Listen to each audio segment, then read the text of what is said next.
All right, we are live. Welcome to another episode of Monday Night Live on the 10 Horse Monty YouTube channel. And I hope there's not a lot of football fans out there because we were just talking about the national championship. I had no idea that tonight was the night. Maybe I shouldn't have said something.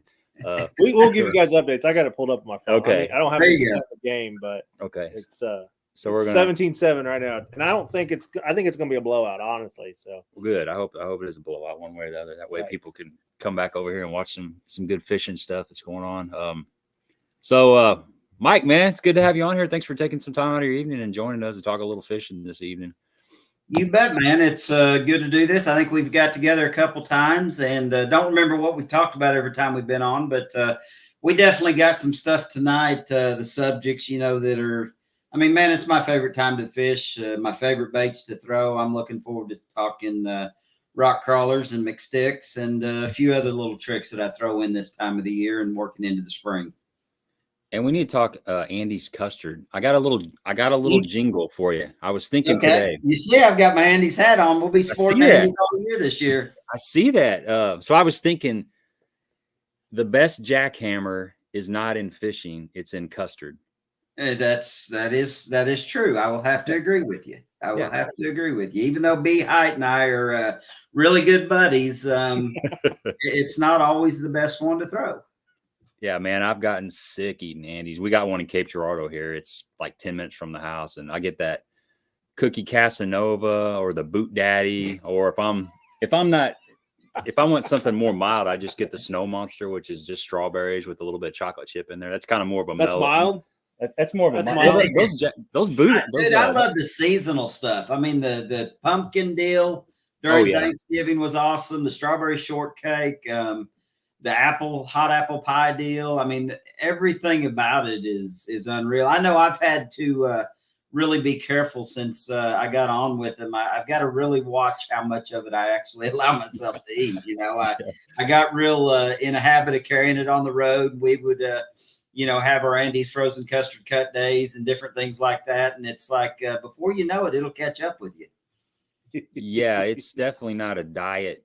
It's not diet custard by any means. It's that's what makes it good. Yeah, you're right, man. It's good stuff. I didn't think calories counted on when you're on the road. They don't, because you work so hard while you're at it that they don't really count on the road. It's when you get done with tournaments and things like that and you slow down, that's when it catches up with you. There you go. Yeah. So I posed a question before we went live. The question was to the viewers at home, what's your favorite colored jerkbait? And we got all kinds of good answers. Ozark shad was Kevin's answer. Scrolling down here, bone, table rock shad, purple light chartreuse. Sounds like table rock shad to me. Yeah, I've been throwing the table rock shad color quite a bit. SPRO blue is a good one.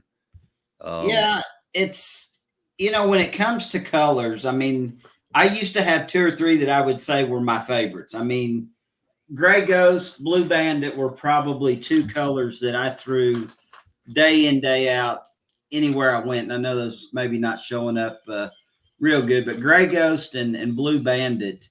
I'm going to put you on solo here. That way. Yeah, were probably 2 of my favorite colors. And as time has gone on, I mean, you can see here in the SPRO catalog now, we've got over 20 colors. And I really feel like every year some of those new colors shine. I really do believe that with all the advancements in technology, live scope, and all of the things that we're doing now to chase these fish around more months of the year than we used to be able to chase them because we can actually see them, you've got to show them something different every now and then. And I really feel like when new colors hit the market, if you're the first, guy to throw that color for a month or 2, you're going to have some success. And we're going to keep coming with new colors. I mean, that's the thing that's cool about working with SPRO. I mean, they're always open to adding 4 or 5 new colors every year, and we're just going to keep bringing them. And it's always good to hear from, my fan base and people that throw SPRO McSticks, what colors would you like to see us come out with? Hit me up on Facebook, Twitter, Instagram, and let me know what colors we're missing in the lineup. I feel like we've about got them all covered, but I'm sure there's some new ones coming along that we need to get in the mix. Yeah, we have a couple here. People say clown, and clown's like that old school color that you don't really hear much about it, but it's still a really good color. I'm okay with not many people knowing about that color. It still works. Well, and the thing about it is, I think when you talk about new colors, there comes a point in a time where the old colors come back into play because people kind of forget about them. You've got all these new colors. You've got, just for example, I mean, the colors that were new last year, we had Nanco Reaction. We had PM Twilight. I'm trying to think. MCIU was a new color for last year. And then I think Ghost Magic Purple. And when you've got all these new colors hitting the market, a lot of times people quit throwing the stuff that they used to throw. And I mean, Spooky Shad, Old Glory is one that I think kind of gets, put to the side occasionally. Natural Herring is probably one of my favorites when I'm wanting to throw a real wide or a bone style bait. And then we've got, Dirty Bone, which is another awesome bone color as well. This color right here, you mentioned it a while ago, but it's that Ghost Magic Purple. Yeah, Ghost Magic Purple it's one of my day in, day out favorites. In fact, I think if y'all caught it last year, I caught a double. I think I had 2 smallmouth on one bait, and I believe it was Ghost Magic Purple that I caught those 2 on. The smallmouth love this color. Yes, they do. Really good smallmouth color. Absolutely. Yeah, and that other color you talked about, is it the Ghost or the PM Twilight, which is that really bright yellow? Yeah, PM Twilight is almost kind of it's a 3-color bait in a sense. The head of it's kind of a blackish gray, and then it's got a real bright yellow, and then the tail kind of fades to a real bright white or, almost a bone look. And it was the hardest color for me to tie on when it came out, but it became my favorite color really quick because the smallmouth absolutely love it down here on Table Rock. There's something about those bright colors here on Table Rock. We threw Table Rock shad for so many years down here that it was just kind of the mainstay, the purple back with the chartreuse or yellow sides. And I really believe that the PM Twilight's just kind of a new version of that gets their attention from a long ways. Yeah, I was down at Baitworks probably, seems like it might have been about a year and a half ago, and I was talking to Randy Conlon down there, and I said, man, I'm looking for a couple new colored jerk baits. What do you got down there? And he took me over to the McSticks, and he picked out that Ghost Magic Purple. He picked out that PM Twilight. And I looked at that PM Twilight, and I'm like, that's like the craziest looking loud color. Yeah, it's super loud. But he swore by it, and I've thrown it, but I haven't thrown it as much as this Ghost Magic Purple. Or the Blue Bandit. I mean, that Blue Bandit's hard to beat too. Blue Bandit fished a lot. Yeah, Blue Bandit day in, day out, I don't think you can go wrong with. We've got another new color coming that I really become fond of this last year. It's called Matte Shad. It's actually one of John Cruz's colors that is currently available in the Little John series, and it's going to be a really good color as well. It's just kind of a matte pearl color with a little bit of a greenish gray back on it, and a little bit of greenish gray on the head. It's a real translucent bait.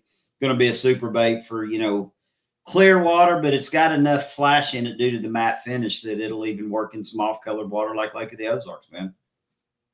Yeah, you can never have too many colors. You can get lost though in the colors of jerkbaits. Yeah, that's where I'm at. There's so many little subtle light variations.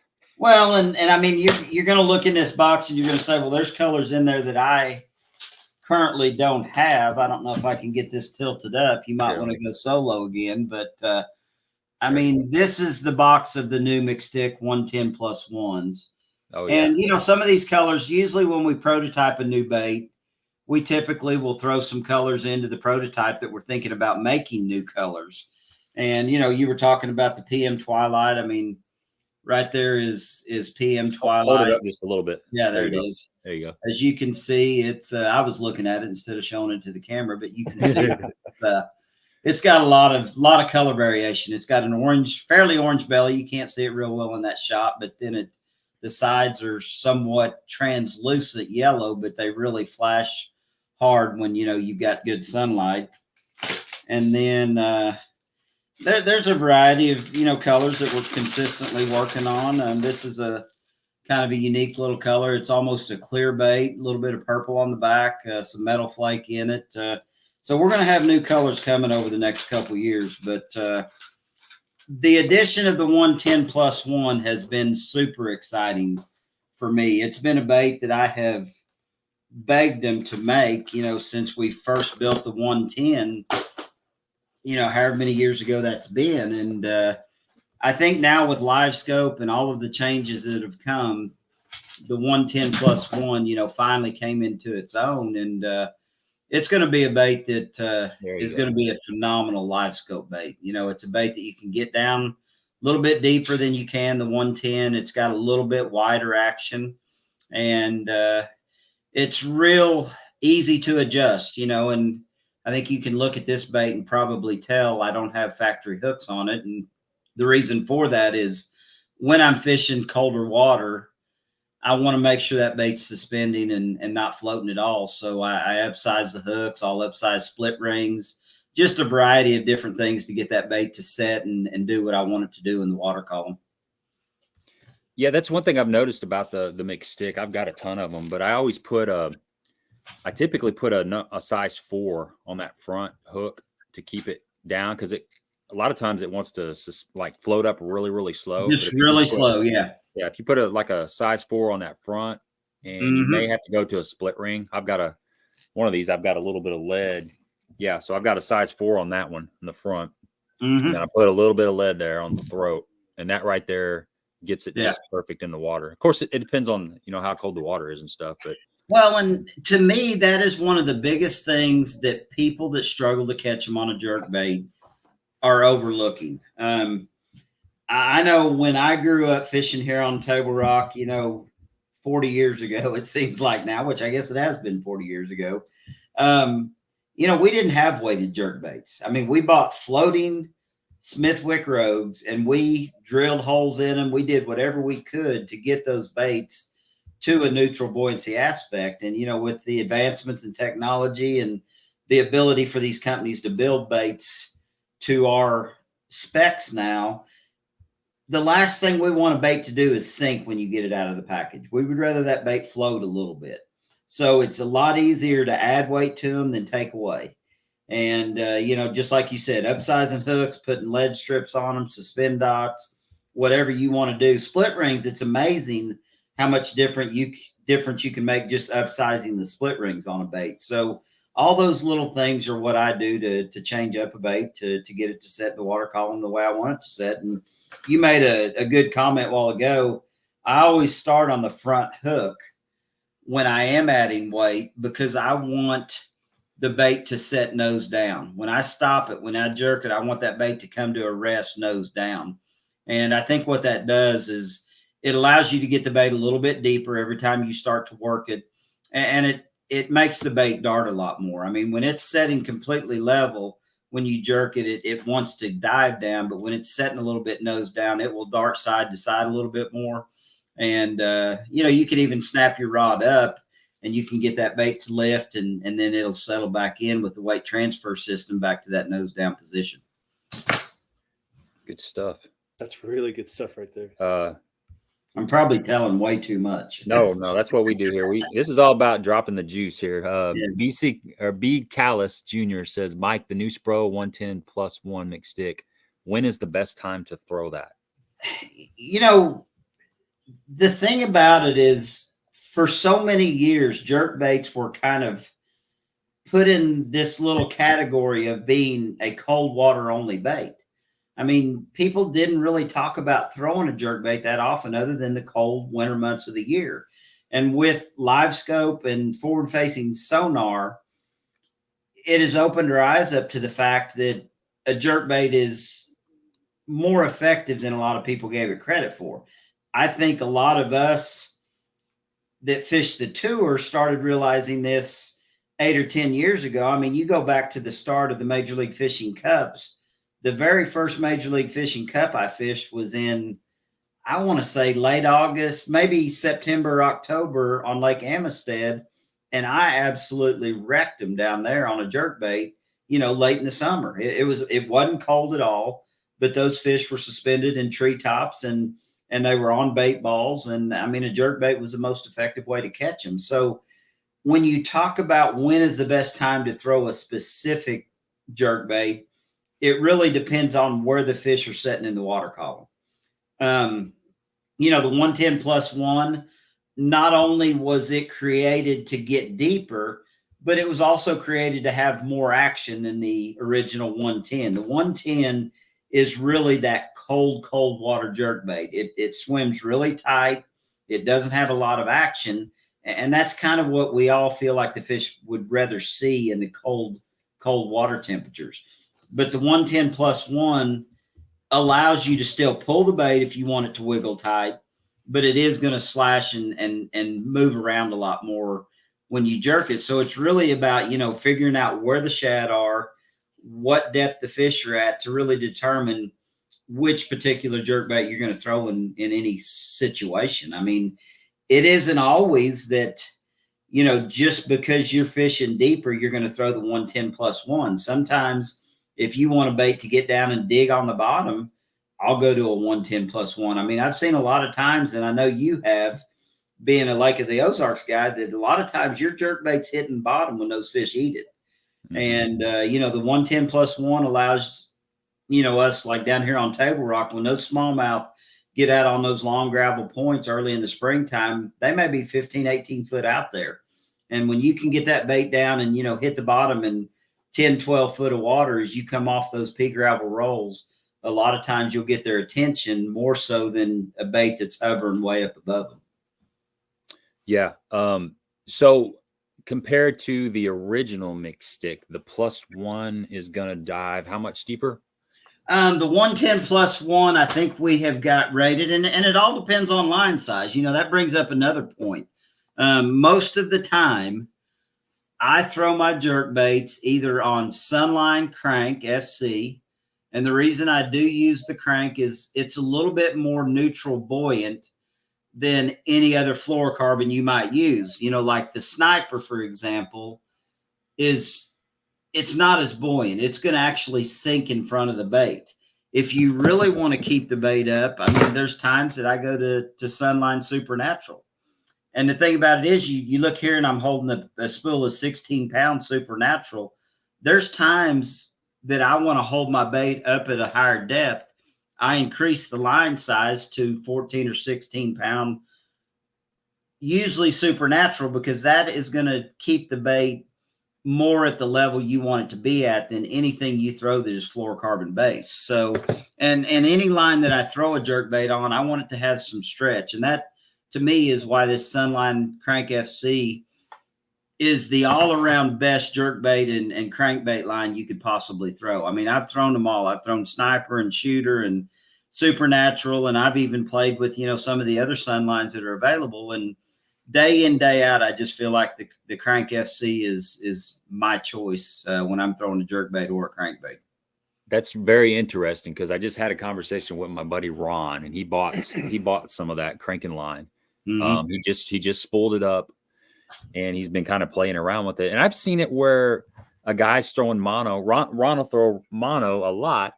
We're fishing a lot of shallow grass around here in Southern Illinois, and those fish relate to that grass all year long. Sometimes they want that bait up higher in the water column. And if you're throwing fluorocarbon, you're getting too deep. You know, you're getting underneath them. And I've seen it. One video we did not too long ago, he caught a lot more fish than I caught, and I didn't know it until a couple of days later. But he was throwing mono. He didn't tell me about it. He didn't tell you, yeah. And he was kicking my butt, and we were throwing similar colors for the most part. But there's something to be said about throwing mono versus fluorocarbon and paying attention to all the little details like that. Well, and fishing in grass like that, just like Mike was saying, digging on the bottom on Table Rock, sometimes you want it to just tick the top of that grass, and just upsizing a little bit or going to a monofilament will keep that bait just on the tops of that grass. Right. Yeah. And mono actually allows you to get your bait over the top of grass easier, because anytime you put fluorocarbon based line, you know, and the Crank FC, like I said, it isn't as dense as, you know, the FC Sniper. So it doesn't sink as fast, but monofilament truly it really kind of suspends in the water column. I mean, if you throw a piece of monofilament in the water and just hold it there, it doesn't sink like fluorocarbon does. So when you're fishing grass, especially, monofilament is probably day in, day out the best way to go, unless you're really trying to rip your bait in and out of the grass. You know, if you're just trying to maintain a depth, I feel like monofilament is going to be the easiest way to do it. But if you're wanting to, you know, really rip a bait out of the grass when the grass is deeper, then fluorocarbon might be the way to go. Yeah, and we don't have much grass here in the middle of the Ozarks. You know, Lake of the Ozarks, Table Rock, Bull Shoals. We're kind of grassless in this area, but you know, there's one lake down there that's got a little bit of grass in it. Yeah, there's a couple that have a little bit here and there, but you know, Taneycomo below the dam down here's got some grass in it, and there's places we do get to experience it, but for the most part, we're fishing grassless around here. Michael Harlan said there's a little bit of grass growing in Lake of the Ozarks in an undisclosed location. Undisclosed location. I heard that a couple weeks ago. I have no idea where it's at, but he said that on the live stream. He said that on the live stream, and that's pretty cool. That's pretty cool. I mean, I know years ago it used to. Lake of the Ozarks is a phenomenal lake, and grass can only make it better. No kidding. Yeah, that place is amazing. I mean, the docks, grass is kind of like docks. If you don't have docks in a lake and you have grass, that gives those fish a place to hide out, the forage to hide out, the young, you know, the fry to survive and get away from the predators. And docks are kind of the same thing. You know, it's good to have one or the other. Or if you have both, it's even better. Yeah. Yeah, for sure. Unless you own a pleasure boat. And everybody wants to kill that stuff. Yeah, that's the problem. And hopefully it doesn't grow too much at Lake of the Ozarks or they will kill it all. But, you know, we talked about one thing, you know, we have with SPRO is the fact that we do still have, you know, basically 4 different jerkbaits. You've got the McRib 85, which this is a completely unique bait when it comes to fishing deeper water. I mean, this is a bait that you can really get down to that 13 to 15 pound or 15 foot depth range if you throw it on, you know, 8-pound line. And there's times that, you know, when those fish are really sluggish, when they're wanting a smaller profile bait, this McRib 85, I throw a lot in the dead of winter when the fish are really not active at all, but they're setting up high enough in the water column that I can get this bait to them. And then we do have the McStick 95, which is, you know, just a smaller 2-hook version of the 110. And, you know, now we've got the 110 and the 110 plus 1. So we've got a jerkbait to really kind of cover all facets.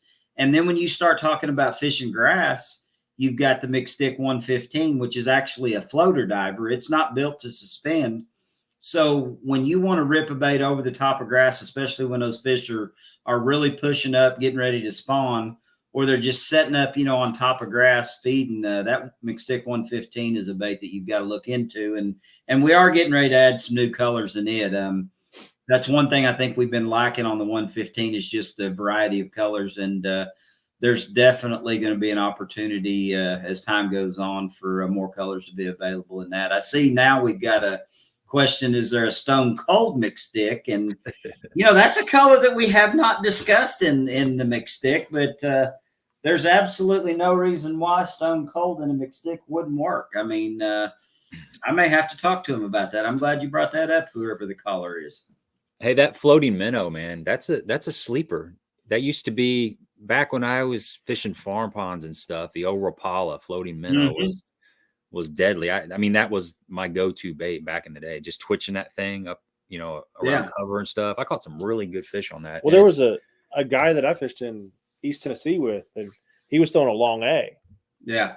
But he was throwing it on mono spinning rod and high sticking it and waking it. Yeah.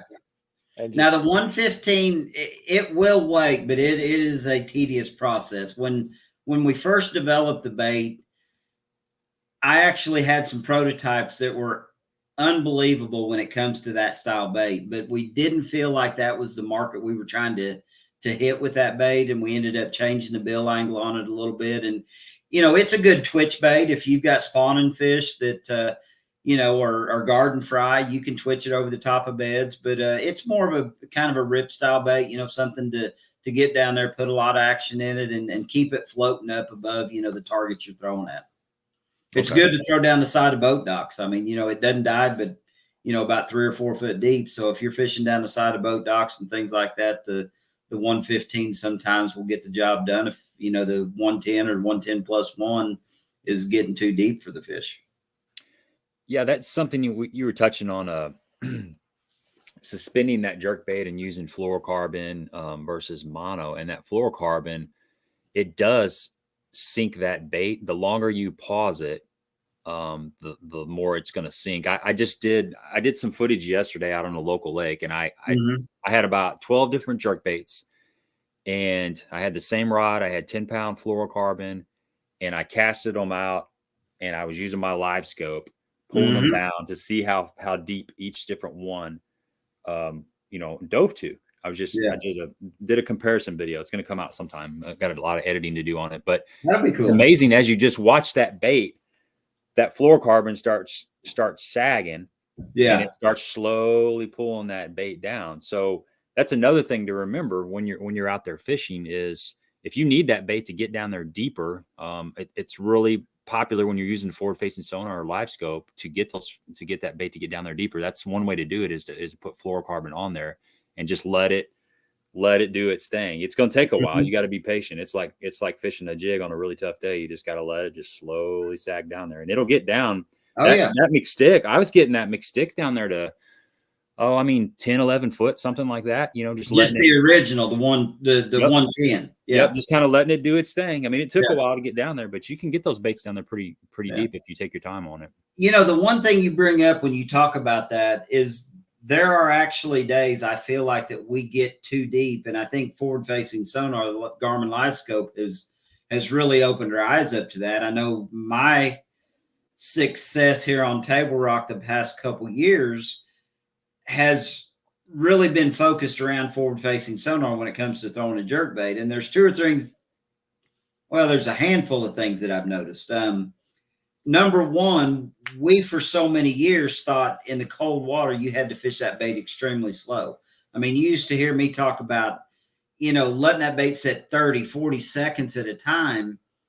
And the reason we were doing that is we didn't know what depth that bait was at. We didn't know where the fish were at looking out in front of us.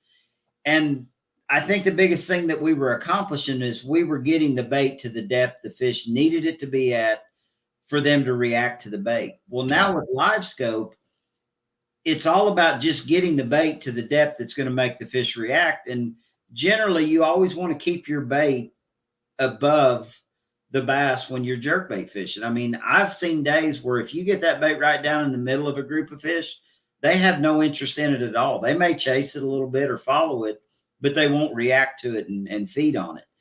If you keep that bait up above their head, it's like, if there's a few of them there, one of them eventually is going to commit, and he'll come up and get that bait way more often than he'll actually eat the bait if it's at the level he is. So the thing about it is you want to watch your bait on live scope, and it's not the only way to catch them on a jerkbait. I mean, I can still go out and just blind fish and catch them on a jerkbait, but when you can pull up and actually scan around with your live scope and see if there's bait there, see if there's fish there, it takes the guesswork out of it. Now, you can't always get them to bite, but you at least know they're there or they're not there. And, that's the one thing that I think live scope has done. It's just made jerkbait fishing so much more effective and efficient that it's unreal. There's those days when those fish really get pinned to the bottom, and smallmouth are really notorious for doing it at a certain time of the year here on Table Rock. You'll pull up to points and there'll be a good, ball of bait out off of a point, and you don't see any bass at all, suspended, and you get to throwing a jerkbait, and those smallmouth will come up off the bottom and get that bait. So, anytime you've got bait present and the opportunities there, I think, to catch them. But if you're not seeing a lot of bait, it's just not worth fishing anymore when you're able to see what's there when you pull up. I had something funny happen yesterday while I was shooting that video. So I had my boat in about 20 foot of water, and I was in the middle of this cut, and I was not looking for fish at all. I just wanted a nice deep area to throw the jerkbait, just to test. Just to test it. Yeah. Something that was out of the wind, so I could really, really focus and hold my boat where I needed to. And I make this cast, and I'm jerking this jerkbait down, And here comes this fish up off the bottom. I didn't see any fish in the area at all. And here comes this fish out of nowhere. And he comes up and he gets within like 5 feet and he stops. And I'm still probably 15 feet away from him coming towards him. And I'm talking on the video. I'm like, oh, here comes a bass. He just kind of came out of nowhere. And I'm jerking. And this fish comes up towards it. And I get a little closer and I'm like, I think he's gonna eat it. And he just goes right over the top of it. And I go underneath him and he turns around and he hammers down on it. And I said, really? Look, but just came out of nowhere. So like you were saying, he was sitting down on the bottom to where I couldn't even see him, but he heard that jerkbait or saw the flash of it or something attracted him to where he kind of came up and take a look at it. And then, normally that's when they're going to hit it. It's really odd that he went above it. He went above it. That is kind of crazy that he went above it and then came back down on it. And I got video of it because I had a camera on my live scope filming it all. So that's something that's going to be dropping, but it's amazing to see what fish do, and that's to me, that's one of the beauties of live scope. There's a lot of people that don't like it, but I totally get it. You learn so much from it. Yeah. The thing about it is you also learn that it doesn't necessarily take the time and the slow cadence in the winter to catch them when you truly get around them. I think that was the whole thing with the early days when we couldn't see them out there. We were just trying to cover enough water and get that bait somewhere and get a fish to it. But now with live scope, I've learned that once I get my bait around those fish, you can work it pretty hard a lot of times. A lot of times it takes some aggressive snaps to get them to react to it. And there's other days that you have to dead stick it and let it kind of sink down to them. But you'll learn by watching them on live scope what they want to do. And, it goes back to when you're not using live scope, when you are just blind fishing, that you've got to change your cadences until you figure out what the fish want that particular day. Yeah. And I forgot to leave that little tidbit. I left that little tidbit out. When I was jerking that bait down, I wasn't really fishing it. I was just trying to get it down to depth.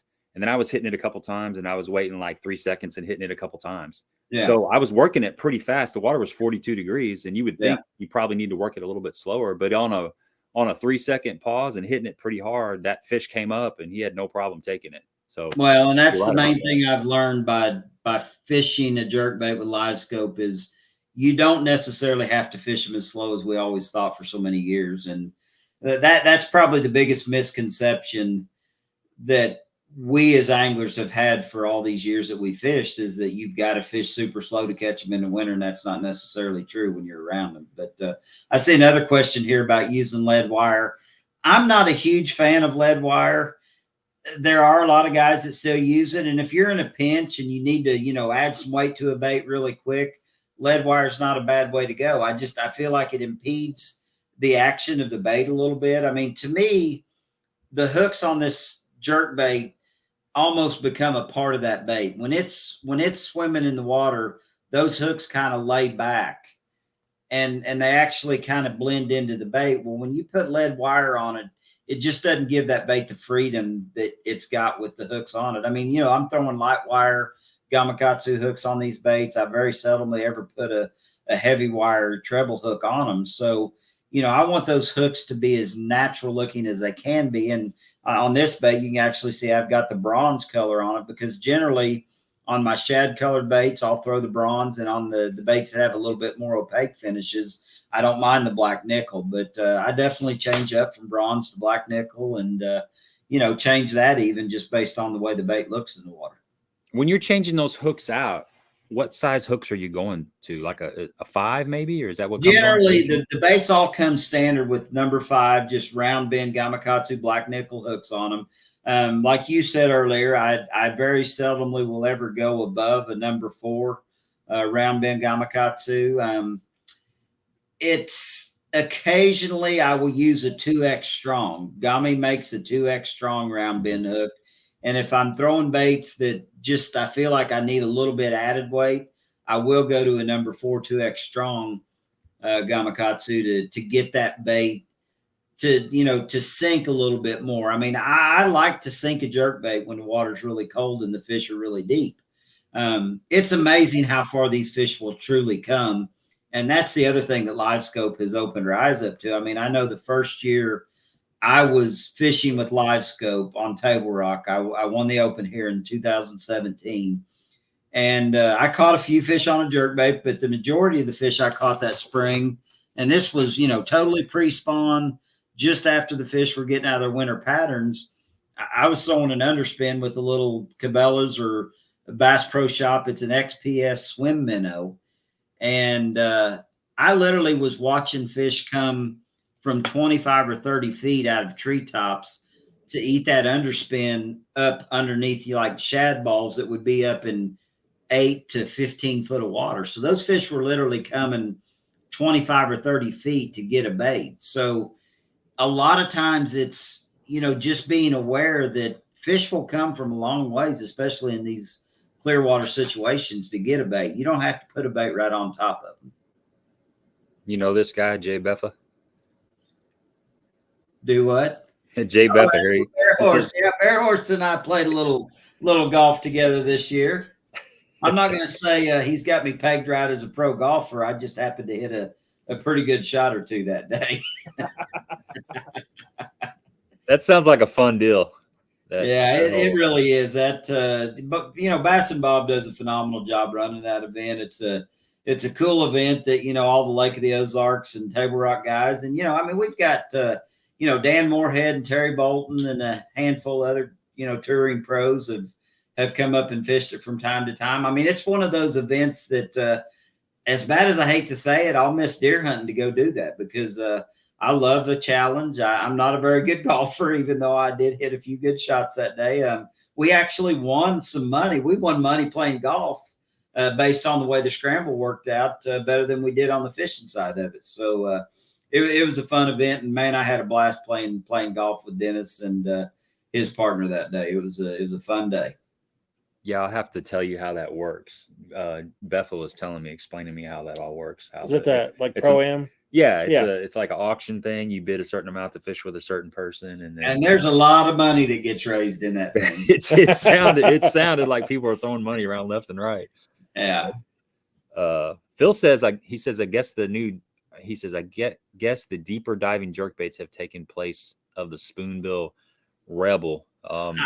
I would have to agree with that. You know, you've got a lot of companies now making a +1 version of, you know, the baits, and, you know, not to say you can't still catch them on a Spoonbill Rebel or the old Smithwick Spoonbill, but the newer baits with the weight transfer system, I don't know if you can see that in this particular bait, but they've got a weight transfer system. You can see it now going back and forth. The lead rolling in these. So what happens is when you get ready to cast that bait, the lead transfers to the tail, so it makes the bait throw a lot better. But then once you start fishing the bait, the lead rolls into a chamber right here, and it actually allows that bait to stick in the position it's supposed to be in.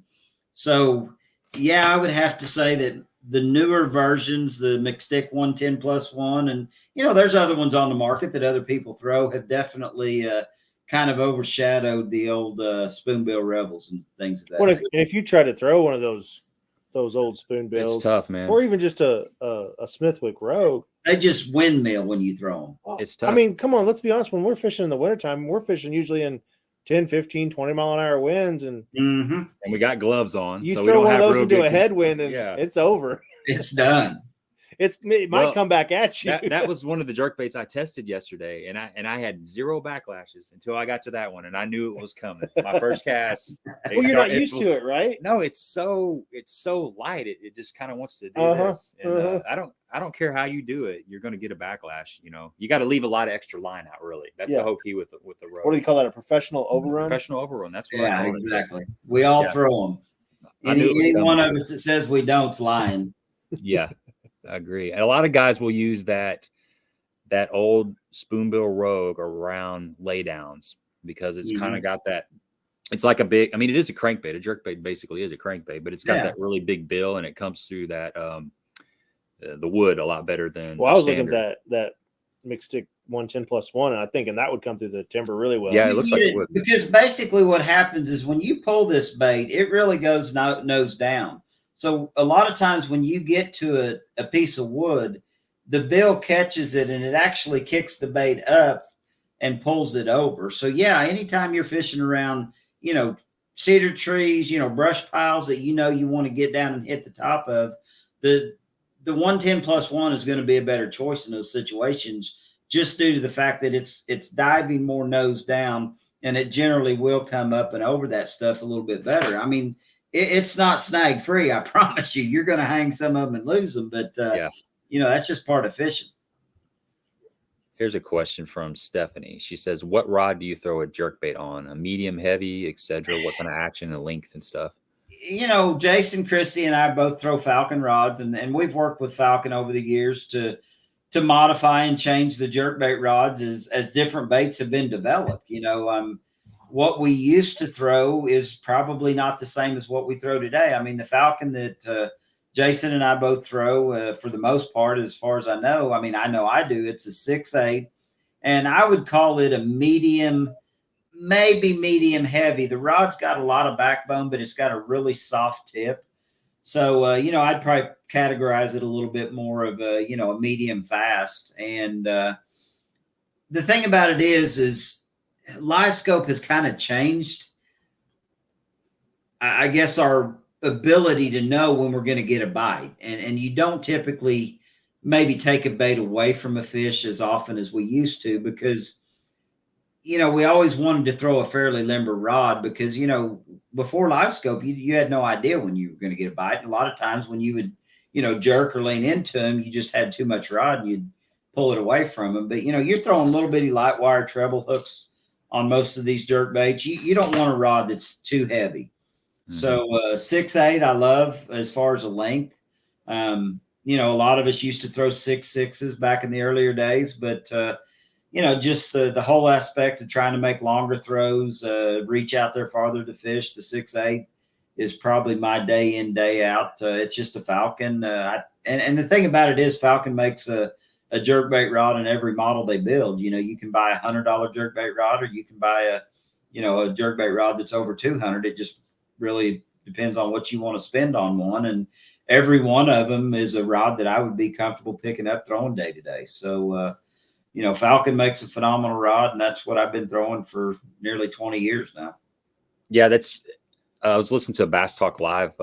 That's been several weeks ago, but Hallman was on there, and him and Panger were talking about Falcon rods, and your name came up as one of the guys that's been with Falcon for a very long time. So it's been 20 years or so. Yeah. Okay. Yeah, they're good rods. I guess it'll be, excuse me, choked on my iced tea. It'll be 20 years next year, I believe, because I won the Open Championship, and that was the first year that I threw Falcons, was the year after I won the Open Championship on the Alabama River. So it's awesome to be with a company. You know, that's one thing that I've always wanted to do, is create relationships with companies that I can stick with. And that again is what's been so cool about the relationship with SPRO. And, you know, we've talked a lot about jerkbaits, but, you know, when the opportunity came to start working with SPRO on the RkCrawler series, you know, we've got 4 different RkCrawlers now. We've got the original RK55, which I think everybody, it's a mainstay in everybody's tackle box. You know, it's a bait that, you know, truly for the profile and the size of the bait, you'd think, you know, man, there's no way that bait will get 14 foot deep, but it truly will. And then we came with the MD55, which is a 4 to 8 foot diving 55 size body. And then we got the 50, which was an awesome addition to the line just for a smaller profile bait. But probably the most excited I've been about is the new MD55, the DD50. And this is a little bitty profile bait that truly will dive 12 foot deep. So when those fish have had a lot of pressure, when they've seen a lot of baits, or when you're just fishing that time of the year that you want a smaller profile bait, that DD50 will get the job done. I mean, it's an unbelievable bait. I caught them at Lake of the Ozarks this fall on it. I mean, I've caught them at Table Rock since we've come out with it. It's a phenomenal new addition to the RK series. And, you know, it's just cool to work with companies that you can truly have some input with. And help develop baits for the tools that we need to fish the lakes that we fish across the country. Did you guys have any idea that the RkCrawler was going to take off the way it's taken off? I mean, it's such a staple now. You can't go anywhere. And when the water's below 60 degrees, everybody seems like they're throwing a RkCrawler. It's amazing how successful that bait has been.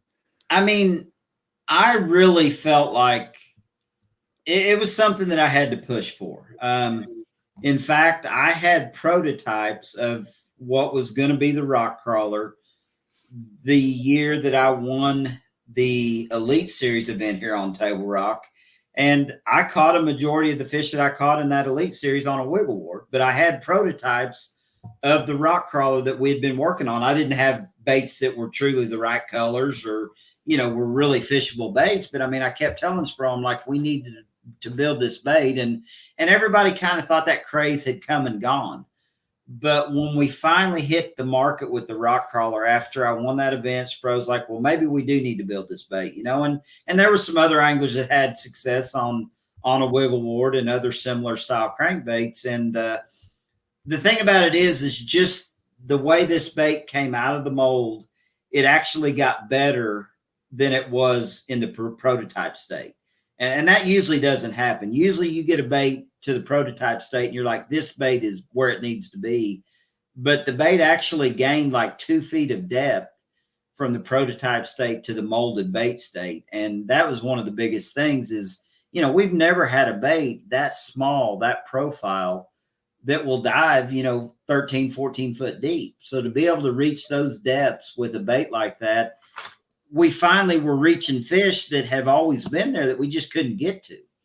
And it's taken off. I mean, when you get to Table Rock now in the fall, and it doesn't have to be that late in the fall. I've started catching them the last few years here on Table Rock late in August, early September, and basically catch them really clear through the time the thermocline breaks. When the thermocline breaks up, they kind of freak out for a little bit, but usually after everything kind of settles back in and you start getting some of those warmer days in the late fall and the winter, it seems like you can go right back to throwing it and throw it all the way through the spawning period. So, one of the 4 versions generally is going to catch them, in my opinion, about 6 or 7 months of the year now. Mm-hmm. Yeah, I and remember. You start looking up north, I don't think the bait's taking hold up there yet the way it will, because those smallmouth up there on those northern bodies of water love that thing, even when we're up there fishing in June and July.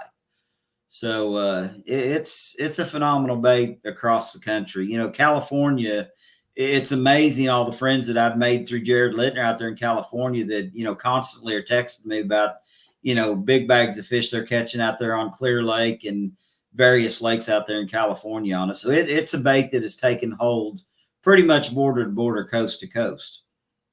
I want to turn back around real quick before we get much further on the RkCrawler. I still had a couple questions to do with jerkbaits. All right, I'm with you.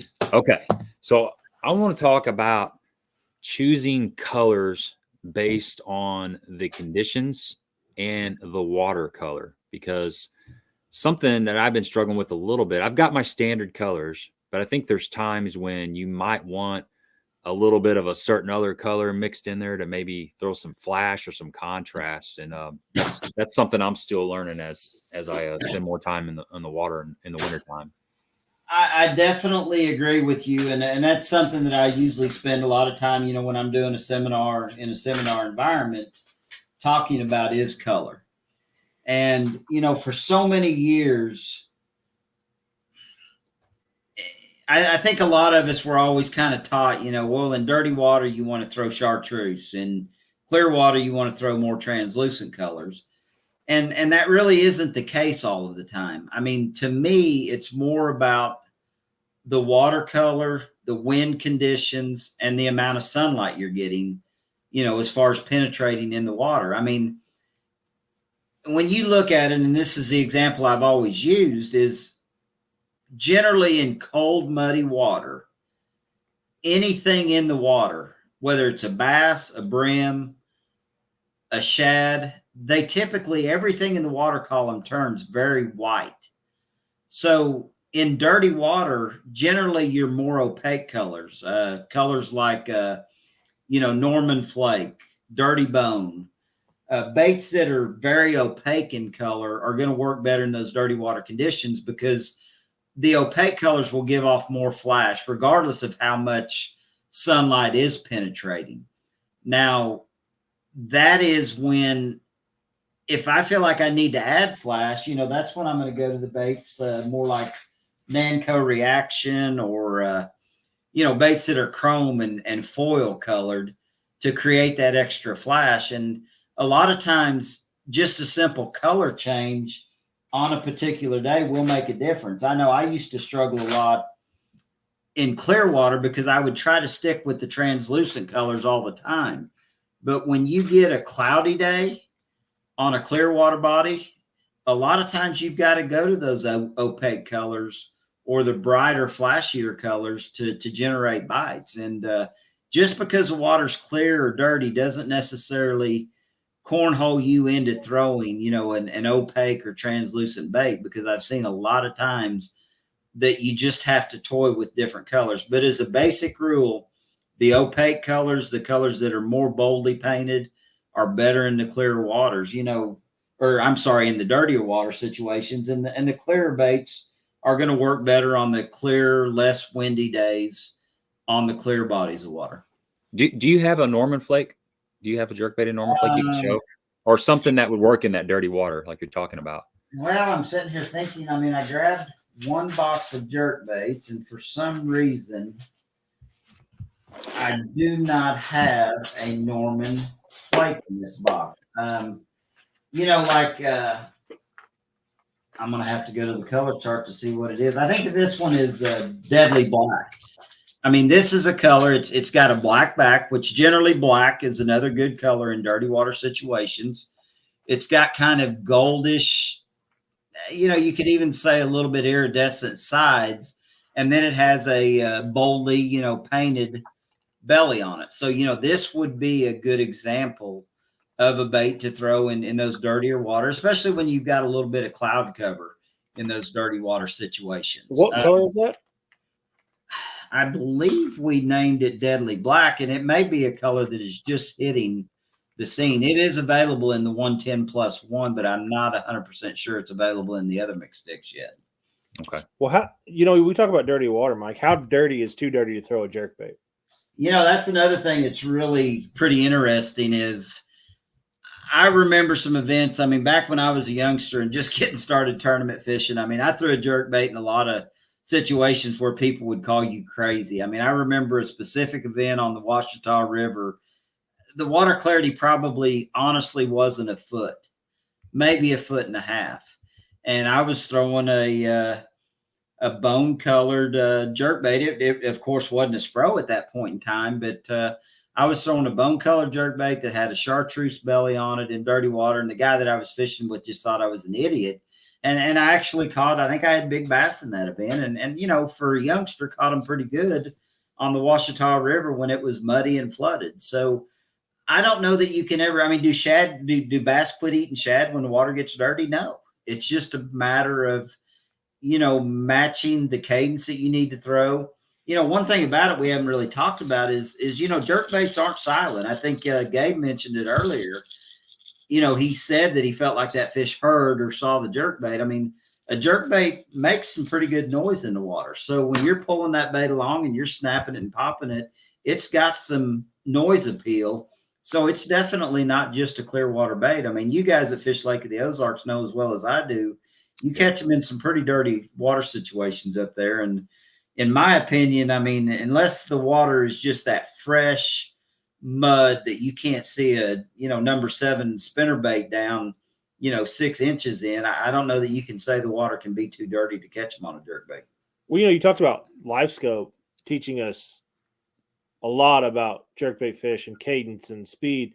I tell you what LiveScope taught me was fish don't go to the bank when it's muddy. They don't always go to the bank. There's fish out there suspended just like there would be on a day like today where it's clean water out there. So. Well, and the thing about it is the one thing that we still can't necessarily see, even with LiveScope, is sometimes the water will actually have layers of clearer water and dirtier water. You know, depending on the temperature and the runoff and various things like that, you may have a layer of dirty water on top, but then there's a band of clean water under it. I know I've seen it a lot in river systems. You'll go into a backwater and you'll be like, man, this water's really muddy.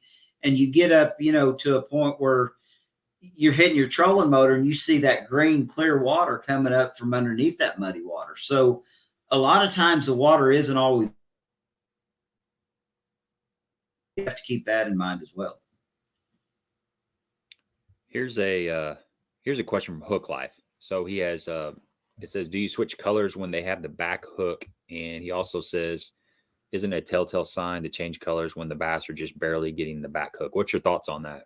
I totally agree with that. And there's one other little trick that I do add in there from time to time when they are getting the back hook. Generally, the first thing I do is I generally do try to change colors of the bait specifically. And rather than a minor change, I mean, I may go totally different. You know, if I'm throwing a real translucent bait and they're not getting it, I may go to an opaque colored bait or a bait that's got a lot of chrome or gold or a lot of flash on it.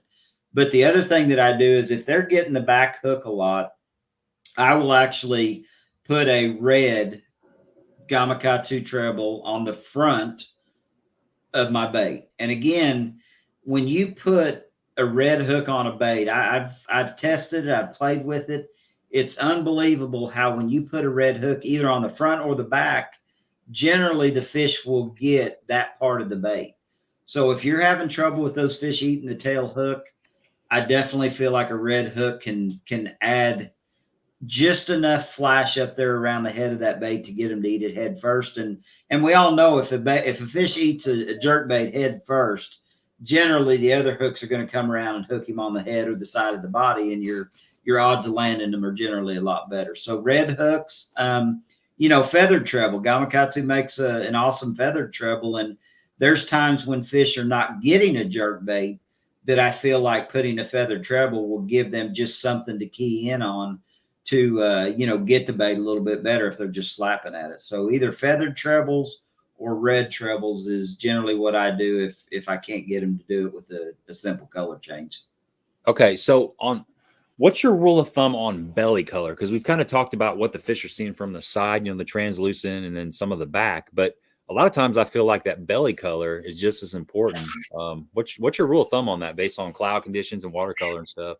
I really feel like early in the spring and when the fish are feeding on a lot of brim or yellow perch and things of that nature, I like a bait that's got, some color on the belly, some orange, some chartreuse. And a lot of times, the baits that we have, we don't have a lot of color variation in them. I mean, you look at this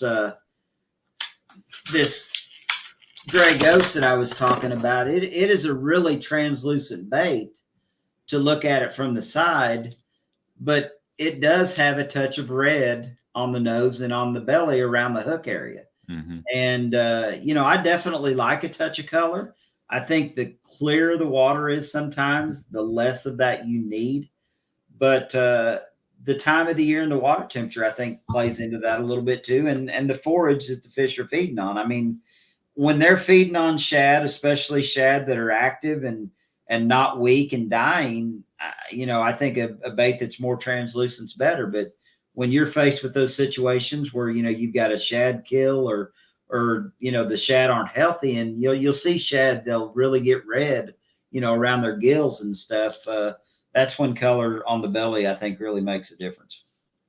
Yeah, I'm kind of, me personally, I've been kind of experimenting with that the last couple of years, and I'm a big fan of when it's cloudy to throw a white belly. Seems like it. Yeah. I don't know if you hold white up and look at it against the clouds, it seems to have a little bit of contrast. But I guess you could say the same for that orange belly or that chartreuse belly. But to me, white, I've got a lot of confidence in a jerkbait with a white belly most of the time. Well, and that's what I was saying. When you look at the whole SPRO color series, we don't have a tremendous number of baits that have a big variation on belly color. I guess probably the one that sticks out in my mind the most when you talk about belly color would be Yeah. PM Twilight. You know, it's got a fairly bold, you know, it's a orangish yellow belly. And I do feel like early in the spring, when fish are fresh, when they haven't seen a lot of baits, I think bolder color baits will get their attention quicker.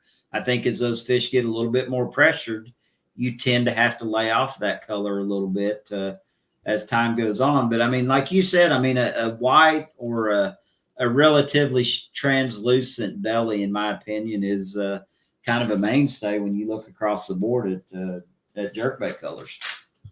Yeah, Hook Life, he says, do you think there is a time and a place for a red jerkbait in the spring? And we were talking about Lake of the Ozarks and fishing a jerkbait in super muddy water. A couple years ago, we were practicing for a BFL, and the water clarity was probably 1.5 feet at best, especially towards the back of the bays and the coves. And that red jerkbait was getting bit. Now, there were people catching them on something like the Norman Flake, something that's kind of bone color and white, you know, something that had a real bold presence in the water. But that's the first time I'd thrown a red jerkbait, and for whatever reason, there's something to it in that dirty water. Yeah, you know, another good color in that dirty water.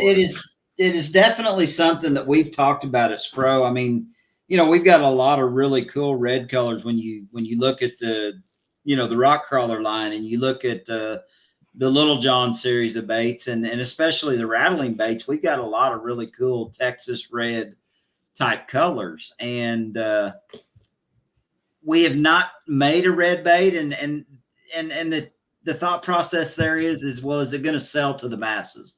I think there's definitely those opportunities that, yes, it will get bid. And, you know, that's what Sharpies are for. That's what magic markers are for, is to add a little color to baits. But, you know, we were talking about bait colors and belly colors. This is actually MCIU.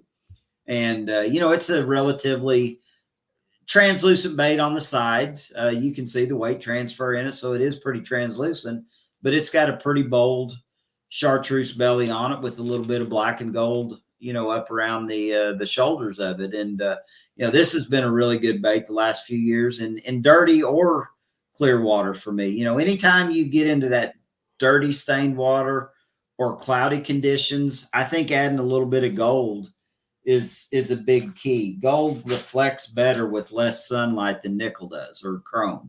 So, you know, it's kind of that old deal, you know, on a cloudy, rainy, nasty day, I typically will throw gold blades on my spinner baits. And I think the same thing kind of carries through on jerk baits. Gold baits are really good to throw on those cloudy, darker type days. Excellent. Man, we're getting some pretty good questions here. Ron's got a good question here. Ever purposely tail weight a jerk bait? Man, that is one thing that I've just always been against. And I've had guys tell me about times that they've done it. And I guess the only time that I've really ever messed with it is when I was trying to catch some fish on a jerk bait extremely deep. And I thought, well, the bait will surely fall quicker if I weight the tail more. And then I felt like once I got the bait down there, then I could, get it to, with the weight transfer, get it to get back in the swimming position. But to me, if the bait's falling head first, it's just kind of a more natural look. Generally a shad flickers up and typically they always kind of turn head first when they fall again. And that's just kind of my feeling. If you want to make a bait erratically do something in the water, you can do it with your rod. You can be twitching a jerk bait with a downward rod position and snap your rod up a couple times, and it'll make that bait, kind of dive up or jerk up. And then, once the weight transfer gets back into place, it'll start nosing back down. And that's generally what I do if I feel like I need a different action, as I utilize my rod to do so. Yeah, and that's another thing we talked about, fishing a jerk bait over grass. That holding that rod tip up high when you get right to the tops of the grass. That's another way to keep that from getting clogged up in the grass, because it's a pain in the butt fishing jerk bait in the grass. So it can be, but man, you can catch some big ones doing it. Yep.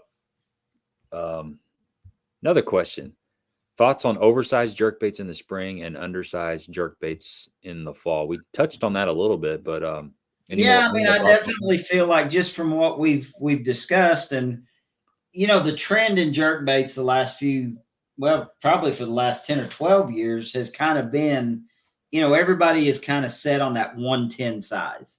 We toyed around a little bit with the 115, and it's got a different purpose, but I definitely agree. In the springtime, generally bigger profile baits will get you more bites. Another case in that is I trout fish a lot. And when we first built the McStick 95, I thought, man, this is going to be the ultimate trout fishing bait. And honest to goodness, those big browns would rather eat the big 110 profile day in, day out over that 95. You catch a lot of little rainbows on the little 95, but the bigger fish tend to like that bigger profile bait. And I think that's just part of what we're looking for in the spring. You know, generally those fish are feeding on big gizzard shad. They're feeding on crappie. They're feeding on a bigger profile bait. So in the spring, I definitely feel like that's the way to go. Now in the fall, you have so much small forage. You've got, you know, shad that have spawned, and there's smaller shad in the water. I think the fish get pressured, and that's when the smaller profile bait in the fall really comes into play. And I do throw a 95 a good bit in the fall. You know, when I'm just trying to cover water, when fish are chasing shad and chasing, you know, smaller forage in the fall, those little shore minnows, I'll pick that 95 up and just try to cover water. Off topic, what's your biggest brown? I have caught one in the 7-pound range on a SPRO McStick jerkbait.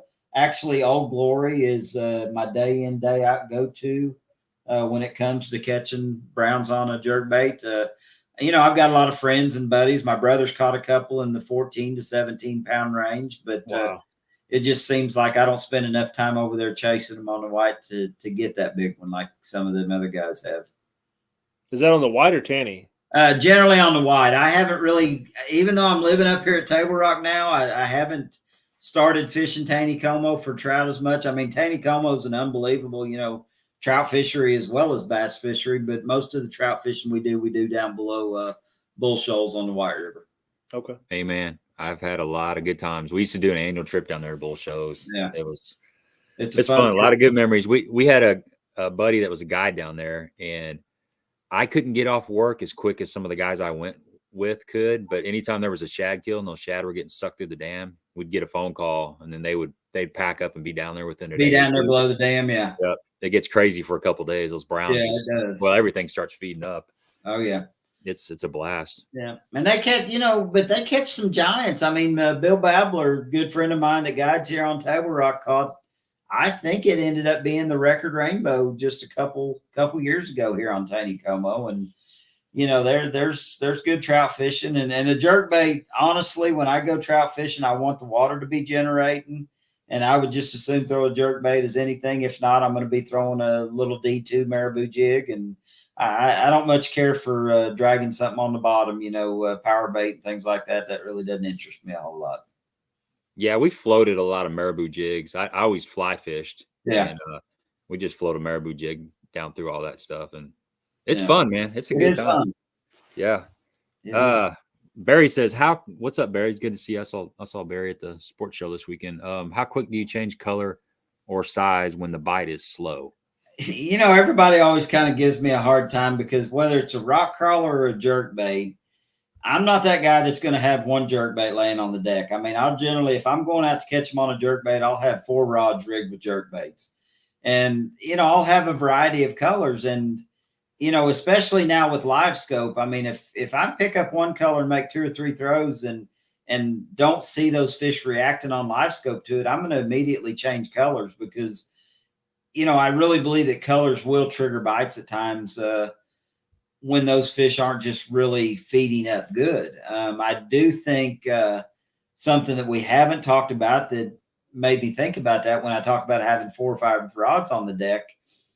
Generally, when it comes to throwing a jerkbait, when the water temperature is below 52 to 55 degrees, I'm always throwing that jerkbait on a 5 to 1 gear ratio Bass Pro Shop Pro Qualifier reel.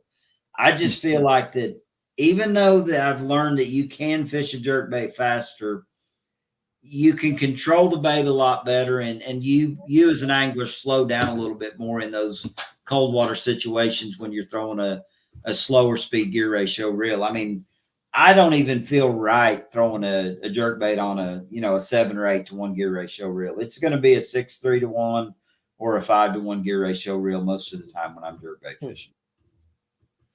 That's interesting. Flukes versus a jerk bait. You ever throw a fluke cold water? There's times that Big Bite makes a bait called a jerk minnow. It's very similar to a fluke, and there are times that I do feel like, especially toward the end of pre-spawn, when those fish really start pushing to the beds, that I do believe, a soft plastic jerk minnow will catch them better than a jerk bait will. I just, I think those fish get a little bit wary. They've been beat on for, 30 or 45 days. And I do think a soft jerk bait, like a big bite jerk minnow, will catch them better right before they spawn than a jerk bait will. Yeah, that's something I don't throw. We've talked about that on the stream Probably a little recently. bit better around grass too. I don't throw that jerk minnow as much as I used to. Yeah, man, I've heard, if you want to have fun you may not win very many tournaments, but if you want to just have some fun, or you need to put 2 or 3 in the boat pretty quick at the end of the day, Lake of the Ozarks is probably the best jerk minnow lake I've ever fished. Okay.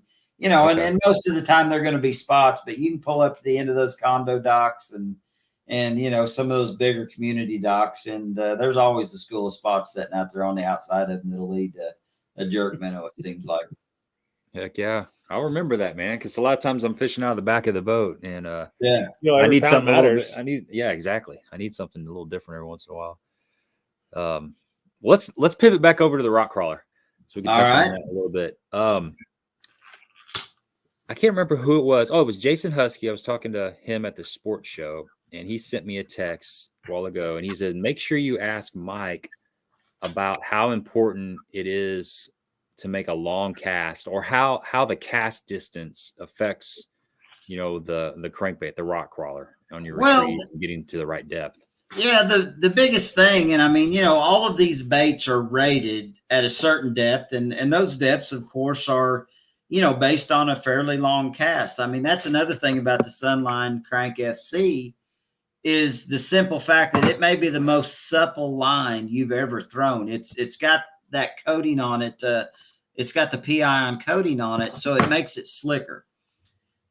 We all as anglers talk about how far we can throw. Well, Live Scope pretty much has opened our eyes up to how far you actually do throw a bait. Yeah, no kidding. It's like, okay, a long cast with a jerk bait or a crankbait, 120 to 130 feet is a long cast. Yep.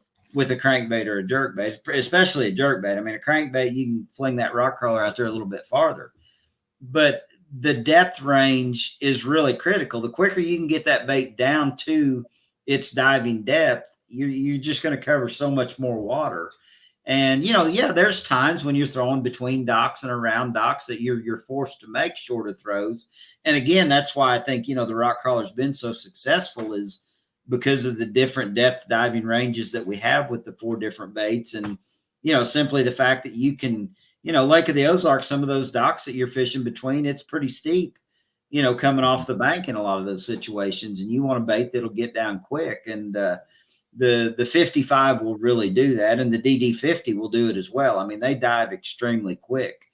But, cranking depth is all dependent on the distance of the cast and the line size. I throw, typically when I'm cranking a lot in the spring, I'll usually have 3 different rods with all different line sizes. I'll have one with 8 for, those situations where I really feel like I need to add a little depth to the bait. 10 and 12 are probably my go-to day in, day out, probably more so 12, just because sunline diameter is so small that I feel like I can get away with 12 in most situations. But there's times that I even go to 14 or 16 pound crank when I'm fishing a lake that's got a lot of abrasive, zebra mussels or, anything that's going to add abrasion to my line, I'll step it up. Or, if I just don't feel like I need to get the bait as deep, a heavier diameter line is going to keep that bait a little bit shallower. I was fishing with Dale Colvin on Bull Shoals last year. Went down there and jumped in the boat with him for a couple of days. And he was throwing a RkCrawler on 8-pound mono. And I couldn't believe how far you could cast that bait on 8-pound mono, and then how much deeper it got down. And it got me thinking a lot about I've been strictly fluorocarbon on just about everything for quite a while. Yeah. And I'm thinking I need to be fishing some 8-pound test. I know that's light. It sounds really light, but mono's pretty. If you get a good mono, it's pretty good in the rocks. And the supernatural mono that Sunline makes is really good stuff. I mean, pretty abrasion resistant. It is pretty abrasion resistant. I mean, you've got a lot of stretch, so it's got a lot of forgiveness to it. But I think the biggest thing for me is I feel like the bait loses some of its feel with mono. It definitely will dive deeper. It just doesn't feel as lively to me on monofilament as it does the Sunline Crank FC. I mean, that's what I keep going back to. This by far, and I've thrown so many different lines over the years of fishing, it's the most sensitive but supple line you'll ever throw a crankbait on. And you throw a crankbait on any line for a daily, an all-day deal, you need to change that line pretty frequently. You're digging it in the rocks all day, and just the line going through the guides on your rod over and over and over, add abrasion to that, especially if you're not keeping your rod guides clean. So to me, it's a good, inexpensive fluorocarbon based line that's going to give you a lot of feel, but it still has enough stretch in it that it's got that forgiveness like a monofilament does. Gotcha. That makes sense. So how are you working your crankbait? Typically that RkCrawler. What's your, I mean, I'm sure there's a couple different ways to work the bait in cold water. The biggest thing, and I mean, this was something that I guess early on in my career was brought to my attention. And I shouldn't even say my career, just early on in my fishing days. I remember being at a boat show in Tulsa, and Jimmy Houston was doing a seminar, and Jimmy got up there, and Jimmy's cackling and laughing and carrying on, and he's like, anybody can catch one on a crankbait. A crankbait's an idiot bait. You throw it out there and you wind it in, and you're going to catch bass on it. And the thing that I've learned over the years, yeah, you can throw a crankbait out there and wind it in and catch some fish on it, but adding a cadence or changing up your cadence when you're cranking is probably one of the biggest things that has allowed me over the years to catch more fish on a crankbait than I think, a person that just throws one out and winds it in is going to do. I pull the bait a lot. I mean, the first thing I do, I'm going to make as long a cast as I can make. I'm going to wind the bait down relatively hard, on the bottom. And once I get that bait digging on the bottom, I mean, I'm going to vary my retrieve ratio, my speed. I'm going to, when I feel it really get in the rock, I'm going to pull the bait. I mean, and a lot of times, you can feel that bait when it starts coming to a bigger rock, you can feel it kind of start lifting. And when I get in those situations, I'm going to just pull the bait and just kind of nudge it up over that rock. And then when you feel it free up again, then you might increase your speed again to get that bait back down and deflecting. And to me, the biggest thing about a crankbait is, most of your bites come when that bait deflects off of an object, or when you do something different with it. And that may be, winding it and just stopping for a minute and just, maybe giving it a little pop, or winding it real hard for 2 or 3 turns and just stopping it. And especially when you're coming off of, like a ledge, so many times I think those fish set just out off that ledge. And when that bait's digging and when it comes off the ledge, a lot of times, when it comes out over those fish, they'll come up and get it. And I just think a steady retrieve sometimes won't get those fish to react as much as they will when you kind of stop and pause it as you come into open water. I mean, how many times have you guys caught a fish on a RkCrawler style bait where you feel like your cast is about over, your bait lifts up off the bottom, and all of a sudden one gets it? I mean, yeah. A lot of these fish we're catching on a crankbait, I truly believe, are suspended, just out there off the bottom. And when that bait breaks free from the bottom, it's like, it's a crawfish or it's something jumping up off the bottom, and they're going to reach out there and grab it. Well, a lot of times we got to pay attention. The fish can yell at us real loud sometimes, right? And we just don't pay attention. I mean, I went like this when you said that. Wipe your nose when we're fishing in the wintertime, and you get a bite. stop for a second, that crankbait just that's comes true. up a little bit. Or if you're fishing a super buoyant crankbait, it's going to come up real fast. Well, you know, you talked about winding that at different paces.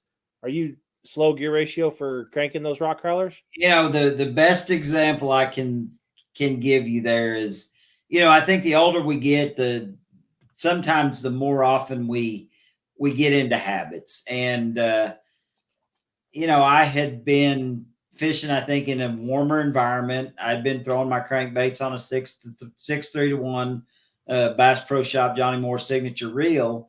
And I came home one weekend, and my oldest son calls me. He's like, "Hey, Pop, there's an AIA at Table Rock this weekend. You want to fish?" I'm like, "Yeah, it ought to be good." And I jumped in the boat, and we fished that day. And I think he had me down 4 or 5 to 1 in the first, you know, hour we fished. And, you know, I'm back there, and I'm getting a little bit frustrated because, I mean, I'm like, I don't understand why he's catching them better than I am, because, I mean, he's a good crankbait fisherman. He's a good all-around fisherman, but it's like generally he fusses at, you know, throwing a crankbait all day, and that's kind of what we decided to do. And, you know, after he had me down about 4 or 5 to 1, I'm like, what gear ratio you throwing? He's like, duh, 5 to 1. He said, "Isn't that what you always told me?" You know, and the water temperature was like 51 to 53 degrees. And, you know, the fish are pulling up pretty good, but it's just cold enough that 6-3 to 1 wasn't getting the job done. I actually reached in the rod box, pulled out my 5 to 1, you know, cut a bait off, tied the bait on that I wanted to throw. And I mean, before you know it, I was right there with him. So gear ratio is huge. Now, you know, with the 5 to 1 gear ratio reel, you can still move a crankbait pretty fast, but you cannot slow down enough sometimes and feel what the bait's doing. You can feel a crankbait so much better on a 5 to 1 gear ratio bait or reel than you can on a 6-3 to 1. It's unbelievable. I've heard that. I've heard that. You can feel them better. I need to do that. I mean, I've got some in the closet. I've got some, and I'm pretty stuck on a 6 to 4 or 7 to 1. It makes sense because your gear ratio, I mean, you're winding slower, so you've got a better feel. Oh, gotcha. That makes sense. As you're doing it, you know, I mean, with the 6-3, you're winding slow at that point, that it's like you almost just lose that connection between, you know, the bait and the rod and the reel. It's unnatural. You're purposely slowing it down, so it's not slowing it down so much. That makes sense. I never thought about it that way. One of the best days I've had on a rock crawler was at a local lake here, and the water was 41 degrees, and I was casting that bait out and getting it down to the bottom in probably like 11 foot of water, and just sweeping my rod, just pulling slow, just keeping it on the bottom, you know, just moving it fast enough to keep it from really floating up. And that's how, when I very first started cranking years ago, I used to fish it just like a Carolina rig. I'd make my cast and I just kind of sweep it, roll up the slack, and sweep it. And I caught a lot of fish, and I've gotten away from that. But that day when I was throwing that rock crawler in that really cold water, and this was 41 degree water, I caught probably 6 or 8, maybe 10 fish. You know, a lot of them were decent size, you know, 3-pounders or so.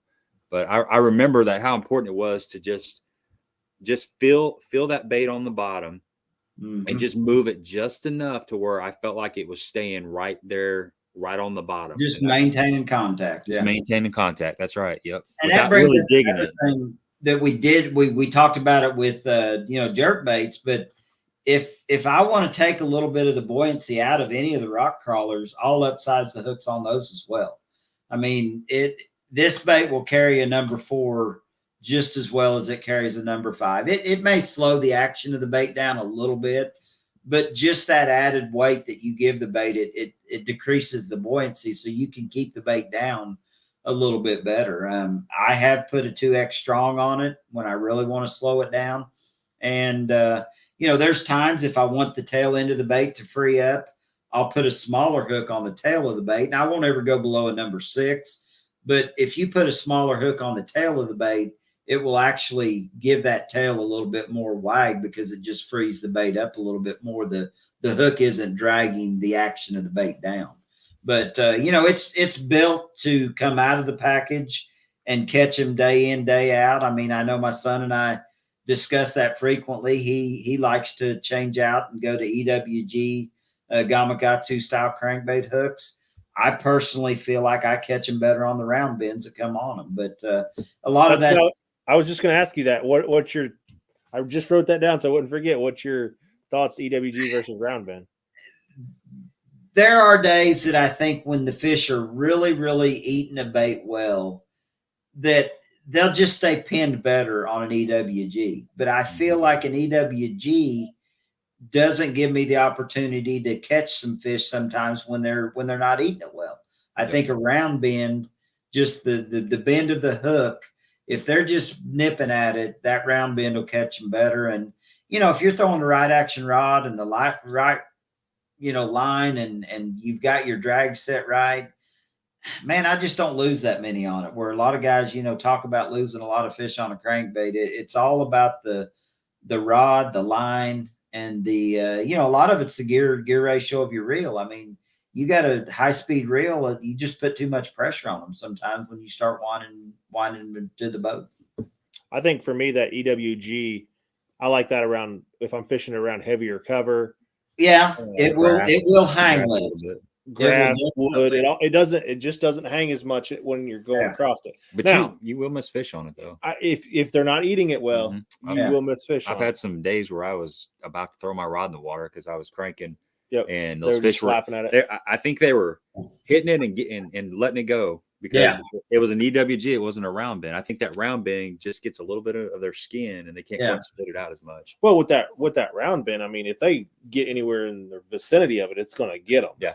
Right. But that EWG, but if they're eating it, there ain't. You don't. Better. You don't lose them really on EWG. Yeah, no, if they're eating it well, the EWG is there's nothing wrong with it because I mean you can put more pressure on them. You can wind them to the boat a little bit harder with the EWG. That's for sure. Darius is throwing crankbaits on braid. I remember, you know, Fritz kind of got on that braid kick for a while, and I've never done that, but I know some people do. The only time I've ever thrown crankbaits on braid was my first trip to Lake Amistad because it was so full of brush that you were going to lose hundreds of dollars worth of crankbaits if you weren't cranking braid.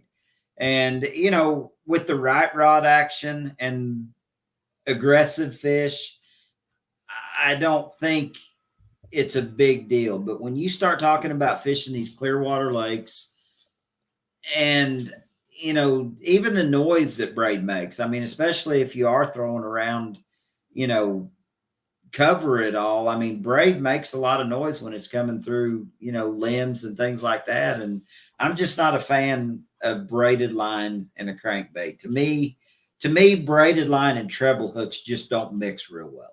What digs into that? If you're cranking over brush or wood, it's going to dig into that wood so much more. It generally does as well. You're right. Yeah. Are you throwing a red hook on the rock crawlers too? Again, it's a red hook is not a standard deal for me. But again, if I start getting a lot of bites that are just getting the tail hook of a crankbait, I do throw a red hook on it. I mean, my son is probably 100% opposite. You could look in his box and I bet 75% of the baits he has rigged in his box have red hooks on the front. So, you know, it's kind of a personal preference. He fishes Grand and Lake of the Ozarks, you know, lakes that got a little bit more color in them than, you know, Table Rock and Bull Shoals more often than I do. And I think that's the reason he prefers the red hooks is just due to that little bit extra watercolor that he's dealing with.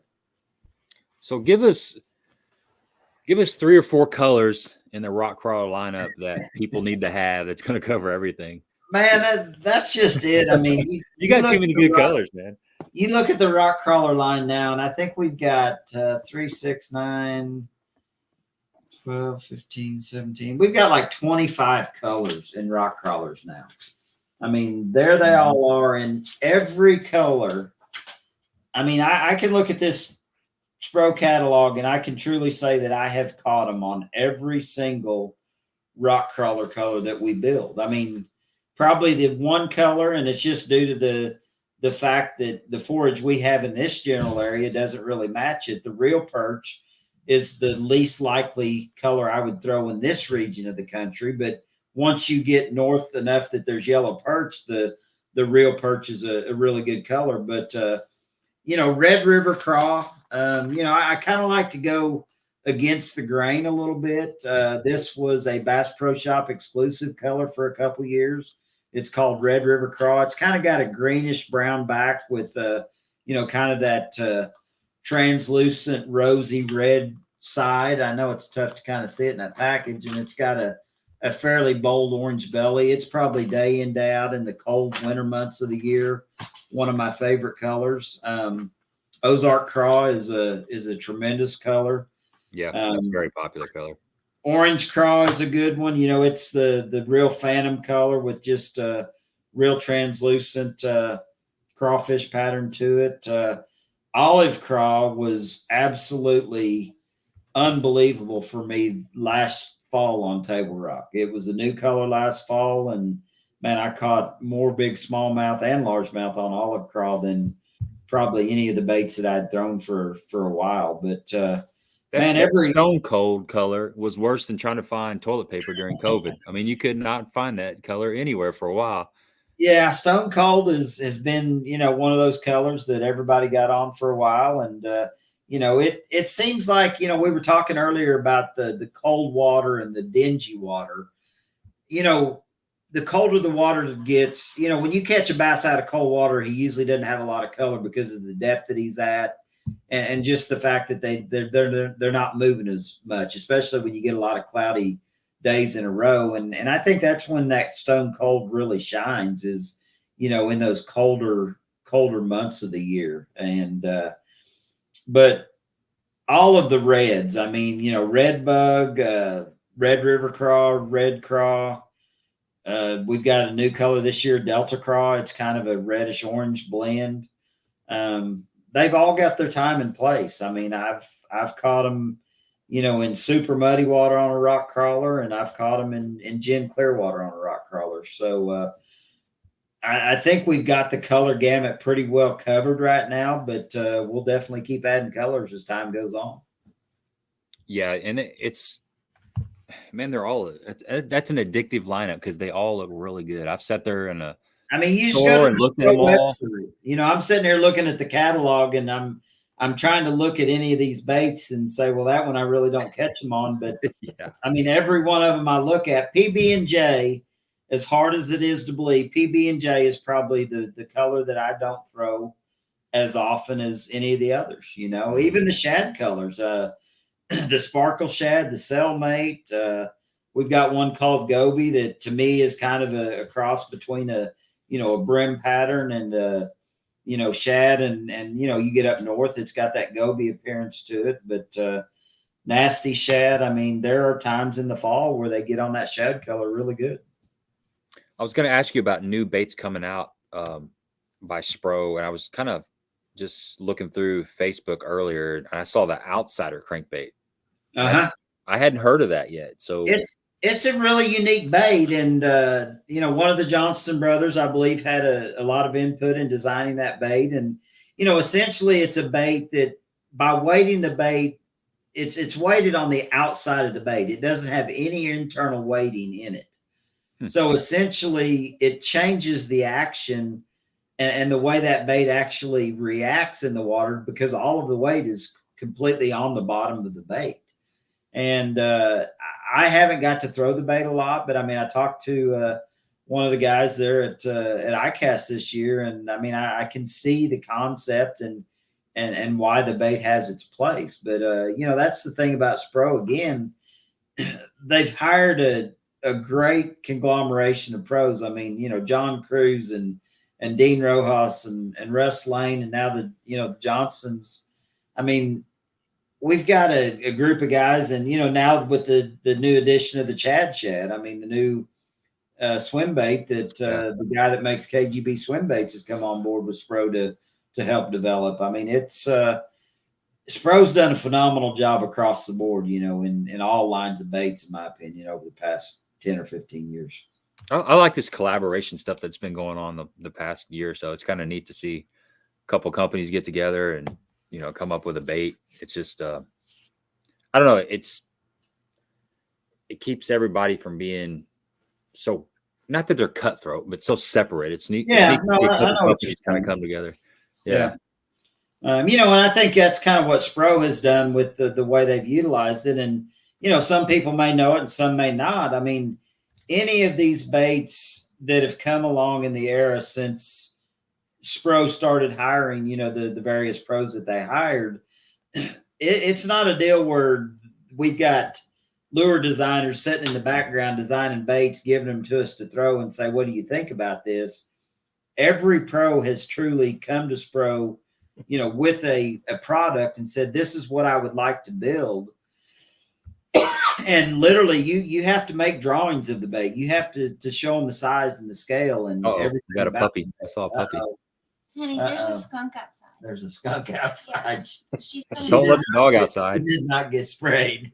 No, but I don't want to pick her up because there's a skunk. Now you tell me if this is not It's a little squish. the most. That's a pretty precious cute dog, puppy man. you have seen in a long time. That's a pretty cute That's a puppy good you got looking there. dog. Yeah, she's a handful, but she is she's my girl. That's what I Yeah, figured she's out. mine. Stacy got her for her, but I'm pretty sure she's my girl now. What's her name? Her name Millie. is Millie. Millie. Millie Lou. Yeah. Millie. Yep. But there's Yeah, a and- skunk outside. So We had a skunk. I'll say, what's the skunk's name? we don't know the I don't skunk's know, name, but it smells she's. terrible. It sounds like she's afraid to take the puppy outside to go potty because I'm the skunk's out terrified. there. I don't blame you. Once that happens, you got to deal with it for days and days. Yeah, and days. you know how puppies kind of got that little skunk smell to them anyway. You don't want to add to it. No, and they're curious anyway. They, Oh, you know, yeah. a skunk looks like a little dog.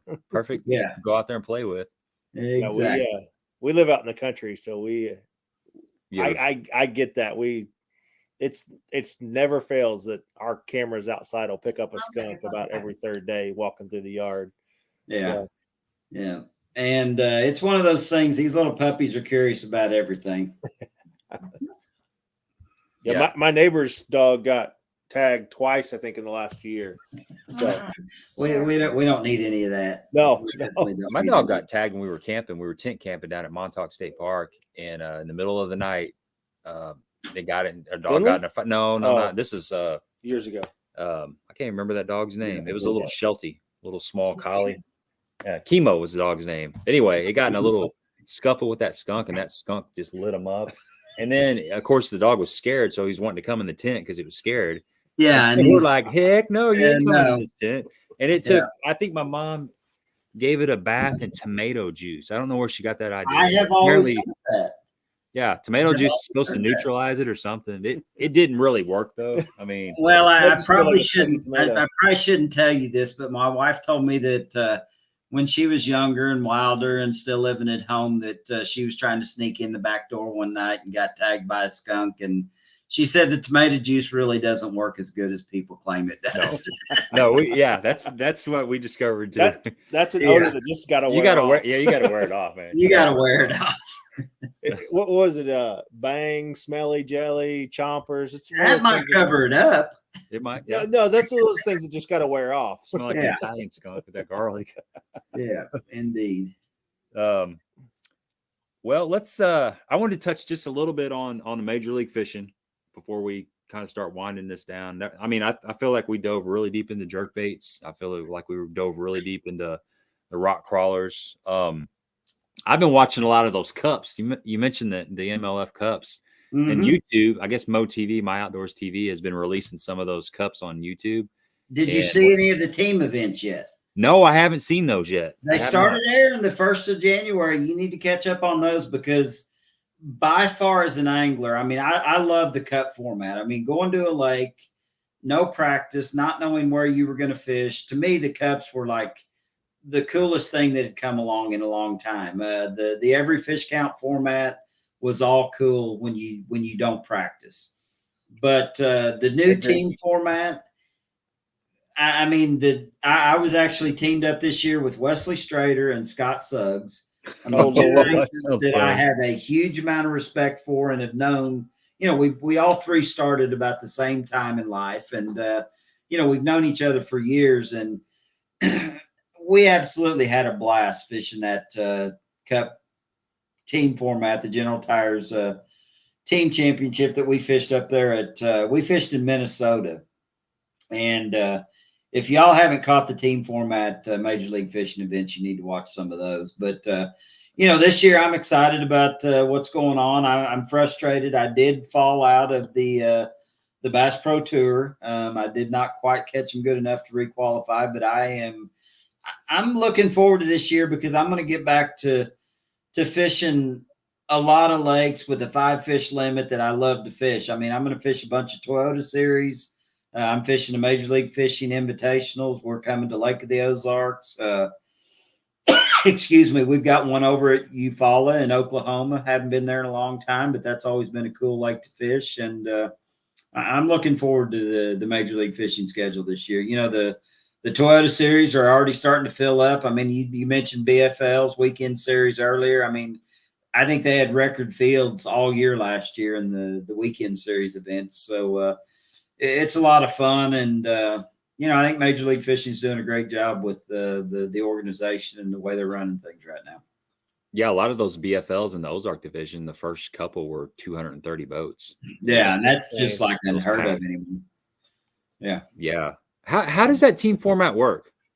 Essentially the way it's done is there are 3 qualifying team events, 9 teams at each of the event, but all 3 anglers are fishing out of their independent cut boat. You have a headset on. You're on a conference call basically with your other 2 team members. So you're in constant communication all day. So it's completely the opposite of everything that we've done for the past, 5, 8, 10 years, because in all of the other Major League Fishing events, you can't get any information. And the team format is 180 degrees the other way. You're actually in communication with your team partners all day during the course of the competition. So, if a guy gets on them throwing a certain bait and, fishing a certain pattern, you're communicating that with your team. And like I said, I mean, Scott and Wesley and I communicated so well. You got to watch the upcoming episode. I don't think it's aired yet. It should be it may be the 5th or 6th episode through the course of the airing of these team events. But those Minnesota lakes we fished were unbelievable. So I was going to say 2 questions. Do you know what lake you're going to? We did not. It was just like the Cups. We went to undisclosed lakes with no practice.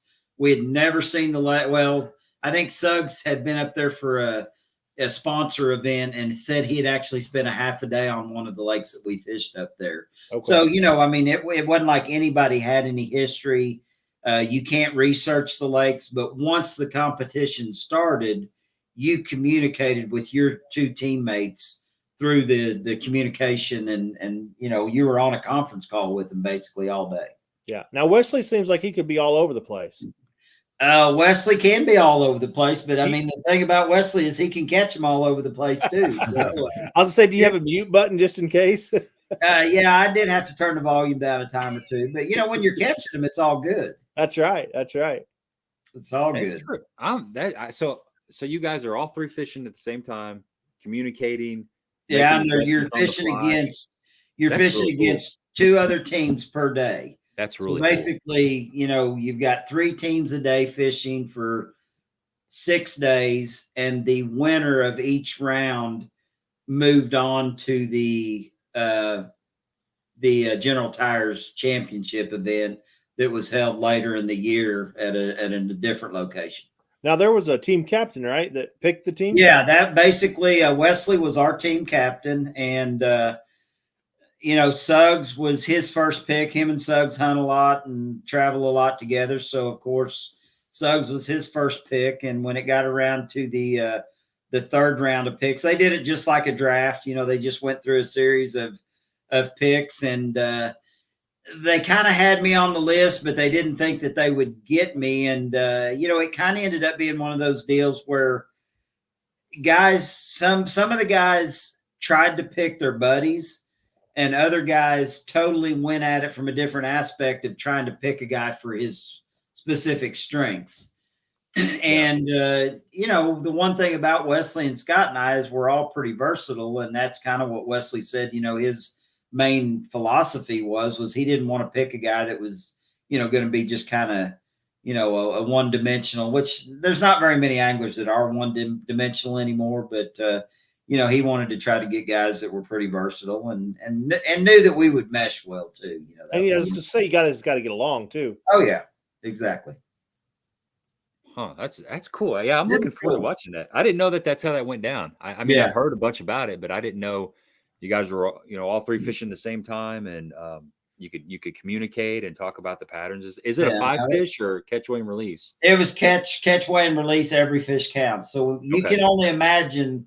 You've seen how fast Score Tracker goes with one guy that's catching them. When you get 3 guys teamed up and get a pattern figured out, you can pile some weight on in a hurry. So you're aware of your score too. You're aware of what you're aware of what the other teams are doing. And, it's one of those deals that we knew we were only going to be fishing each body of water no more than 2 days. So it was pretty much, you're not going to let anything, really rest. You just caught every one of them you could catch. And that's what was cool about it. Did you ever get them schooled up where you all 3 kind of ganged up on them? That was the one thing that we never really did. There were some of the other teams that would try to use that approach. Like you would hear, I think we fished against Browning and Crete, and I think it was Browning, Crete, and Timmy Horton.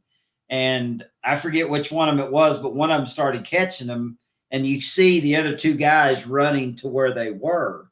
And Wesley and Scott and I would share with one another where we had caught them.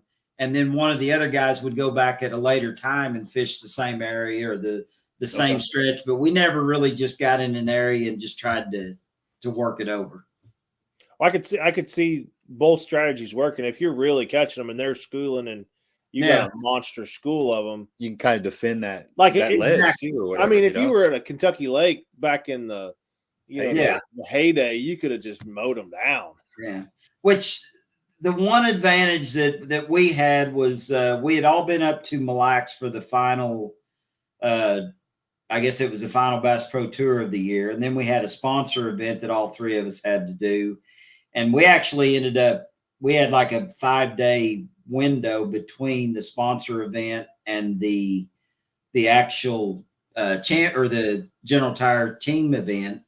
And there was I think it was an 80-mile radius from a specific city that we couldn't fish any of the lakes up there. So we went up north of Mille Lacs, and Wesley and Scott and I spent a week just, hopping to different little lakes up there. And we were pretty dialed in and tuned up by the time the event took place, where a lot of guys, just came rolling into town and kind of were cold. So we were pretty tuned up when it started. That sounds pretty terrible. A week in the North Country fishing for smallmouth. Dude, those lakes are, which they had both species, but it's unbelievable how many largemouth are in those northern lakes that, some of them look really smallmouthy, and, there's a lot of vegetation and a lot of largemouth. And man, it was fun just catching them on, the good old stuff. I mean, you could slow roll a spinnerbait. You could, slow roll a chatterbait, a jackhammer. You could catch them on a jerkbait. I mean, I caught fish pretty much doing anything I wanted to do, on all those variety of lakes that we got to fish up there. It was cool. Flipping a jig in grass. I mean, it was a lot of fun. That's awesome. Yeah, it's good stuff, man. Good stuff. Any other new products coming out from SPRO? We're talking about some new versions of the RkCrawler. You would kind of look at them and say, well, what else could you do? But we've got a few projects in the works on the RkCrawler side of things. We're also talking about another version of a 110 that will be different than the original 110, and the fact that, I'd mentioned earlier that the original 110 is kind of suited more for, cold water. It's not a real action-packed bait, and we're talking about building a 110 that dives a little bit shallower and has a little bit more action to it. And SPRO, that's the thing about them. They've got a variety of pros working with them now, and working on a lot of different baits. I did we were talking about cold weather situations. There's times when they just won't bite a crankbait, and this is a new, what we call the hybrid swing head that I worked with Gamakatsu. It's actually a tungsten head. It has a pigtail on it, so you can actually put whatever hook you choose to use. But you know, a lot of times in the cold weather months, and even in the fall and summertime, a swing head, you know, hard head style bait is a bait that I've really worked into my arsenal. And this little big bite kamikaze craw is a super little bait to throw on that on those days that you can't get him to bite something you're winding. That swing head, there's something about that swing head sometimes. I haven't experimented enough with that. Well, I've been, my buddy Jerry out of the back of the boat, I've thrown like a Texas rig bait, and he's throwing that little swing head on the back, and we're working it slow too. And it's something about it. Sometimes they just like it better than a Texas rig. It really does. I mean, it gives you so much more versatility. It frees the way the bait moves. I mean, with that pigtail on the back, I mean, when you're fishing that swing head, that bait, you know, can move in any direction. And, you know, you were talking about fishing it like a Texas rig and winding it slow. I mean, to me, it's kind of like you know, it's almost like a crankbait to me. I generally try to upsize the head size I'm throwing, where I can throw it out, let it hit the bottom, and I just wind it and, you know, pump it and hop it like you would, you know, if you were just trying to, you know, kind of like you were talking about earlier, getting that crankbait down on the bottom and just milking it. I just wind that swing head along, and basically the fact that bait can move behind it, you just wind it along, and the bait puts all the action in it that you need. Yeah, we're big fans of the BFE. We throw that around quite a bit. Oh, so yeah, that's a pretty good bait. Yeah, that really BFE works good on it. Yeah. So, well, I think we covered a lot of ground here. We covered a ton of ground. Have we really been live for almost 2 hours? It's been almost 2 hours. It flies by, doesn't it? It does. I've probably. What is the score of the game? Are you still watching it on it was a blowout at halftime. It was 38-7 at halftime. Let's see. Okay, so that's the reason we got some added viewership. Everybody was done with the game. Yeah, that was the best thing that could have happened tonight. Yeah, for sure. Well, dude, it's been a pleasure being on. 52-7, Georgia. 52-7. Goodness. I'd say that fourth quarter, 14 minutes left. That was left. a blowout. That was a big time blowout. That's which I kind of expected that. So we didn't miss anything, that's for sure. No, definitely. Yeah, and if you guys didn't catch the first part of this, we covered a lot of ground tonight. So this would be a great stream to go back and watch. All these products are available at Baitworks. If you see the scroller running across the bottom of the screen here, you can use the discount code THM10, get you 10% off of Baitworks. If you've already used, it's a one-time code. If you've used that code already, in the description box, I have another link to Baitworks. Using that link helps to support the channel. Greatly appreciate it if you would consider using that link. And man, like I said earlier, it was cool to hang out with you. It's always a good time. It's, you know, it's cold, and I was thinking a while back, I'm like, man, I want to do a jerkbait stream. And it's going to be warm the next few days. I'm going to say I'll be out here on Table Rock the next 2 or 3 days for sure. Oh, I got a question. We didn't talk much about Table Rock, but I do have a question for you. Is there a section of the lake that you really haven't fished? You know, I really wouldn't say. Probably the section of the lake that I have fished the least would be the Kings River. Okay. I'm really fond of the white at particular times of the year. The James is, you know, definitely an arm that I spend time in at the right time of the year. And, you know, I've always felt like the James River, in my opinion, is better from April through the summer and into the fall.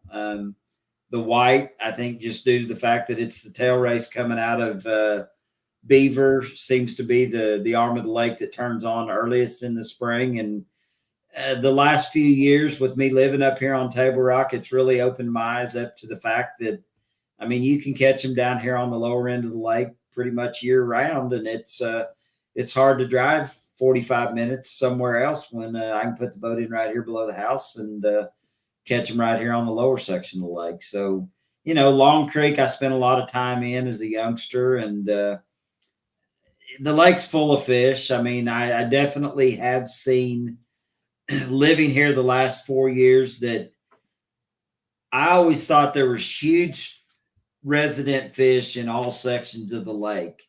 But I really have kind of come to the conclusion that birds are a huge thing anywhere you go in the spring. You know, you're looking for gulls, and I really feel like there's a huge group of fish that migrate up and down this lake based on where the biggest group of shad is. And you know, I've just come to the conclusion the last couple of years that you better be around birds if you're going to catch them here good early in the spring. Mm-hmm. Yeah, it's amazing. Just those little those little clues that are going on around you. Yeah, you can. Yeah. You can I'm not saying that as the year progresses and the water warms up that you'll not catch them throughout the lake, but it seems like wherever those birds are, you know, in the coldest months of the year is where those fish are going to show up first. They're there for a reason. They're not just having a little. That's exactly. Yeah, you got the shad, but a lot of times you got fish underneath, especially if you've got stripers in the lake. You got those fish underneath pushing those shad up towards the surface, and those. It's amazing how well like a seagull or something can see down in the water, even on like a cloudy day with wind. Yeah. They can see those shad down there, you know, 10 or 15 feet, and you get some fish from the bottom pushing those shad up, and they're next thing you know, here come the birds, and you need to be up in that stuff. That's fair. Fish. So, well, guys, it's been a pleasure. I better get my puppy outside before my wife disowns me. And well, be careful. Yeah, I may have to get my new Black Rain rifle out that Watson let me know about this spring, and take care of the old skunk. Put your COVID mask on too. Yeah, no doubt. All right, man. We'll talk to you later. Thanks a lot for coming on. Thanks a lot, man. Thanks, okay. Mike. Bye-bye. That was a good one. Yeah, good stuff. All right, guys. Appreciate everybody hanging out with us. This is definitely one to go back and watch. Dude, there was a lot of juice. Yeah, this was really a deep dive, for real. A deep dive into. I didn't expect him to give up a lot of that stuff. Yeah.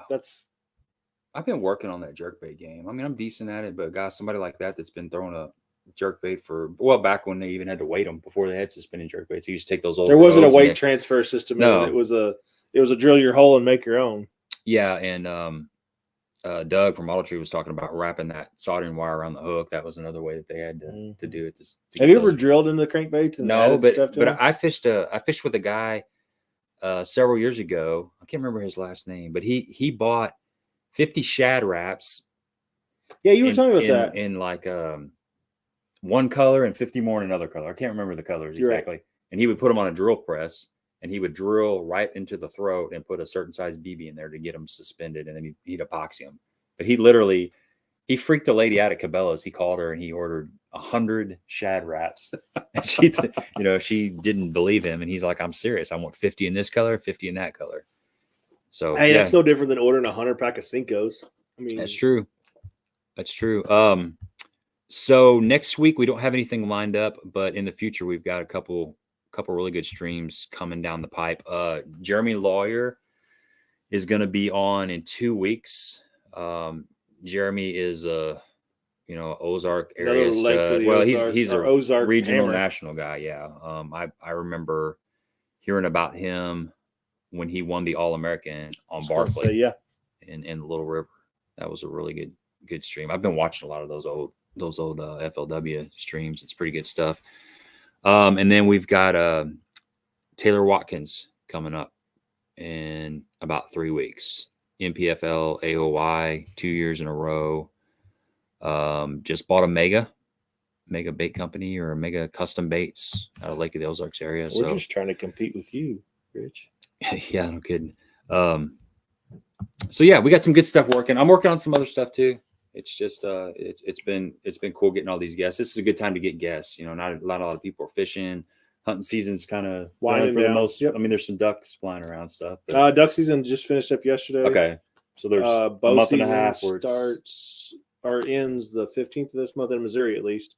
I'll have goose season that runs out the rest of the year, or rest of the next couple months. But other than that, yeah, you had a good time at the show this weekend. I did. I saw Andy.